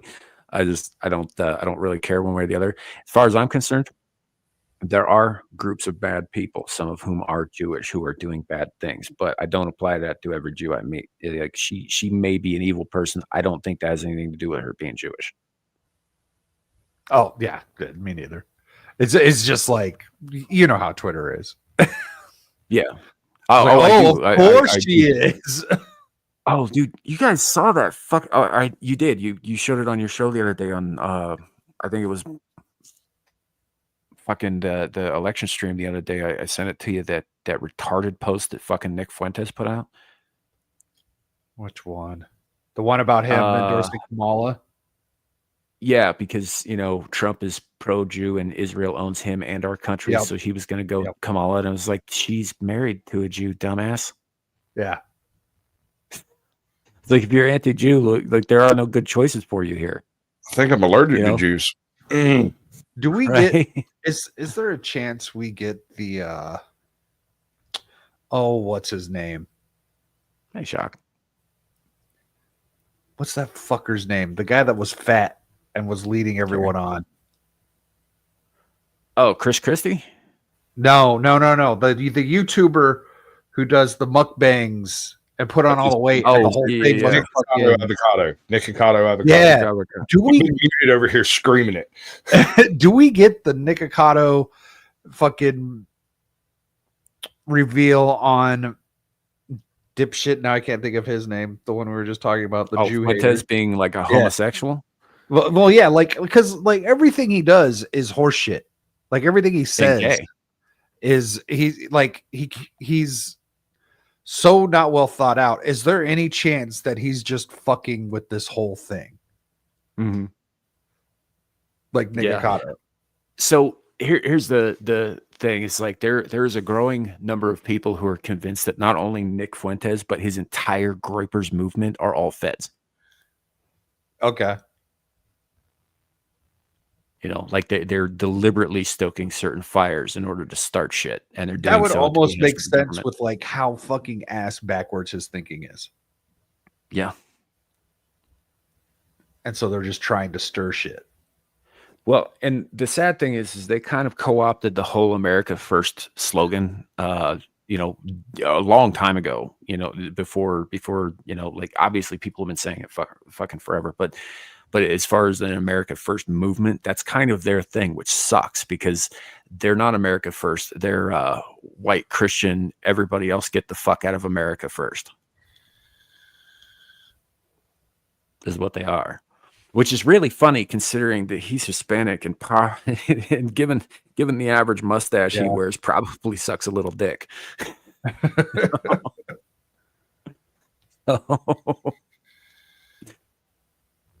Yeah, that's kind of what I'm thinking. I and he may not be. He just may be one of those people who's intellectually very intelligent, but like also very, very stupid at the same time. Because he's not like on a basic level. He's not a stupid guy, right? Sir, there's no possible way that you can be very intelligent and stupid at the same time unless you are paid to do so. I disagree. Have you met me? I have. And while here's the thing, I trust you in your ability to investigate something to find out whether or not you can do it. And if you can't do it, you'll be like, I can't do that. I guess I'm just stupid. But that does not make you stupid, sir. That just means you do stupid shit. It's different. I guess that's kind of what I'm getting at. It's like he says a bunch of stupid shit. I think he knows better. Paid. No. I don't. You don't think so? I don't know if he knows better or not. I lean towards he's either full retard or a fed. Yeah. Him God, being I a wish Fed I- doesn't mean he doesn't know better, though. Oh, so you could be a Fed and a full retard. This is true. There's a lot of those. Yeah, I mean, incompetence is kind of a job requirement for some of these agencies. Uh-huh. You never go full retard. Yeah. Kerry, that's the insinuation that he's Mexican. He's got definitely Hispanic ancestry. His last name's Fuentes. I guess he could be Spanish. He could be Spanish, but he could also be Mexican. Or hell, he could be Cubano for all I know, except I think he's a little bit light-skinned for that. But Venezuelan. Yeah. So, yep. Or Brazilian or Chilean. Yeah. Brazil actually would probably make a little bit more sense, except that well, no, it would, because it's one of the most like phenotype diverse areas in South America. You got people from all over the fucking world there, and in large numbers. You know how many Japanese descended people live in fucking Brazil? A lot. A whole bunch. Like a whole bunch. After World War II, they flooded that place. Mm-hmm. Before World War II, they were already one of the main demographics moving there. Yep. It's a ton, that's for sure. But Aaron is right. We're coming up on 3 hours, so what's this typical Sam Exiles next stream set? Yeah. We'll get there. We are coming up on 3 hours, which is we haven't done in a while. Actually, we haven't gone this long in a while. But there is one more thing I wanted to show everybody before we leave. If you caught Beelzebub last night, not only did you catch everything that was said, but you probably also caught this little compilation that was brought to us by a serious man here on YouTube and Twix. No. This Static was watching. He knows. It's pretty funny. We were talking about King Chuck of England. So if you're English, don't get your panties in a twist over this. But I enjoyed the shit out of this, and we'll close the show out after this. King Charlie, that fucking guy. Yeah, he was. He was definitely. And I know, huh? Him and Klaus Schwab, their little love affair. Because Chuck is just Klaus Schwab's butt boy anyway. So they got all that power after the kind of turnaround. They did nothing for it. Like not at all. Pills. There's pills for that. That's so mean. He has like their retention, whatever. Yeah. Have you ever seen a close-up of his? Oh yeah, I saw it forever. Yeah. For real. Yummy. Yeah. Tree trunk. Ooh. I don't think he's taken a single ring off his for about 4 decades because there's no way he could get them off. Pills? There's pills for that. My father-in-law had a similar problem, and they actually will drain water out of you if they need to. So, Come on. Gosh, I feel so bad for him. Sausage fingers. Yeah. I mean, well played, a serious man. Well played. Well, dude, well done, and thank you for that. I'm going to treasure it forever. It's one of my favorite fucking on the fly. During a live stream, we were still on when he revealed it to us. Fucking edits of our shit ever. That was good. That's good. This has been a fun show. It's kind of nice to get to talk about some shit that doesn't necessarily have to do with fucking world politics as well. The robot thing. Although I suppose we did find a way to tie all of that in. But either way, this was going to be hard to not do that after this week. Magic Cheetos. I am going to try and shift a little bit away from all politics all the time, just because I'm personally kind of burnt out on it. So we're gonna start looking at some other stuff. I got some ideas about Antarctica. Although now that I think about it, I could probably make that fucking political too. Yeah. Do you have the theories about First of all, the Nazi it's bases down in racist. Antarctica? No, sir. You don't have to go that far. I can grab my tinfoil hat right here. It's racist because it's white. Yeah, we might. That's true. That's true. But we might end up. So Wendigo put out a really cool video about the various conspiracy theories about Antarctica and stuff, and we might EFAP the fuck out of that later because it's a pretty cool fucking video. I love Wendigo. Yeah, plus it's a fascinating place. Antarctica is. Apparently, there's a spot in it where gravity works differently, which is interesting. So we'll get into that in another show, though. So yeah, Static. Let's go around the horn and let people know where we can be found. Start with Static. Yeah, so you can find me on my channel, Static 2020. Monday nights we do Monday Night Bloodbath, which is more like actual DC politics, and then on Thursdays we've got the weekend pregame where me and the panel go over cringy things that you wish you never saw on the internet and socio-political topics. You know, I like watching people. I have a problem. Yeah, that's fair. And so you're going to be able to find me streaming, probably streaming tonight. Some that new Starship Troopers with everyone will be on Dermy's channel, on Horny Alf's channel, and all across YouTube. Awesome sauce. Sounds like a good time. Squatch. I know you mentioned the thing earlier today. What do you have coming up? I'm not doing the Naughty Corner Tuesday. I've actually got to go to Savannah. I'm going to be going to a that Whose Line Is It Anyway showing. Nice.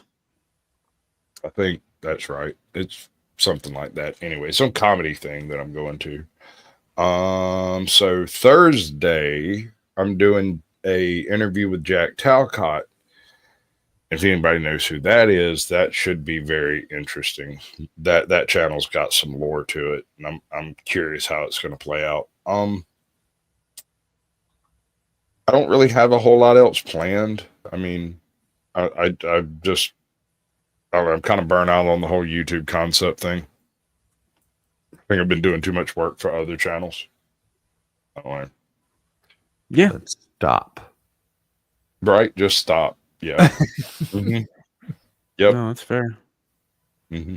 I mean, I kind of keep you tethered to this one, so you know that's on me.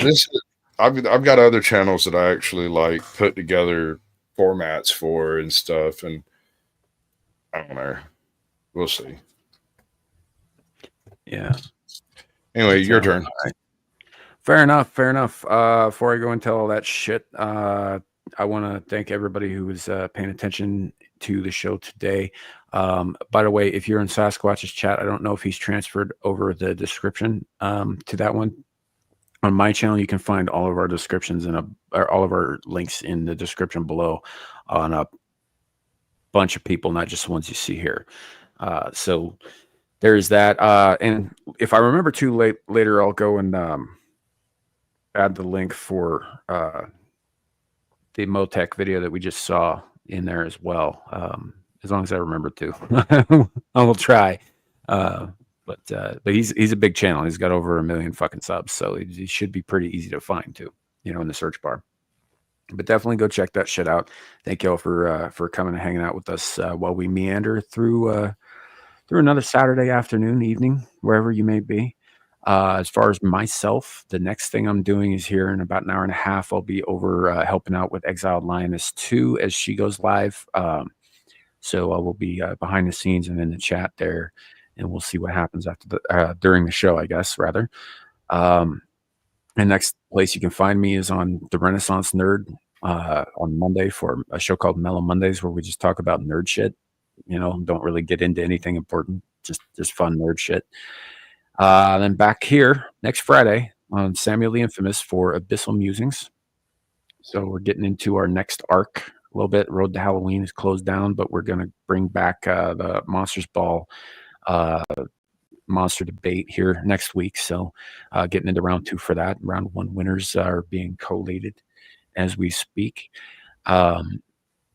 And then you can find me on Devil Made Me Do It's channel, Beelzehub, for a show called Beelzepub in the middle of the damn night or real early Saturday morning, where we also just kind of bullshit. That clip we just showed was from that show this morning. So otherwise, that's about it. That's about all I got. Appreciate all you guys. Appreciate everybody on panel here. Static Squash, always good to see you guys.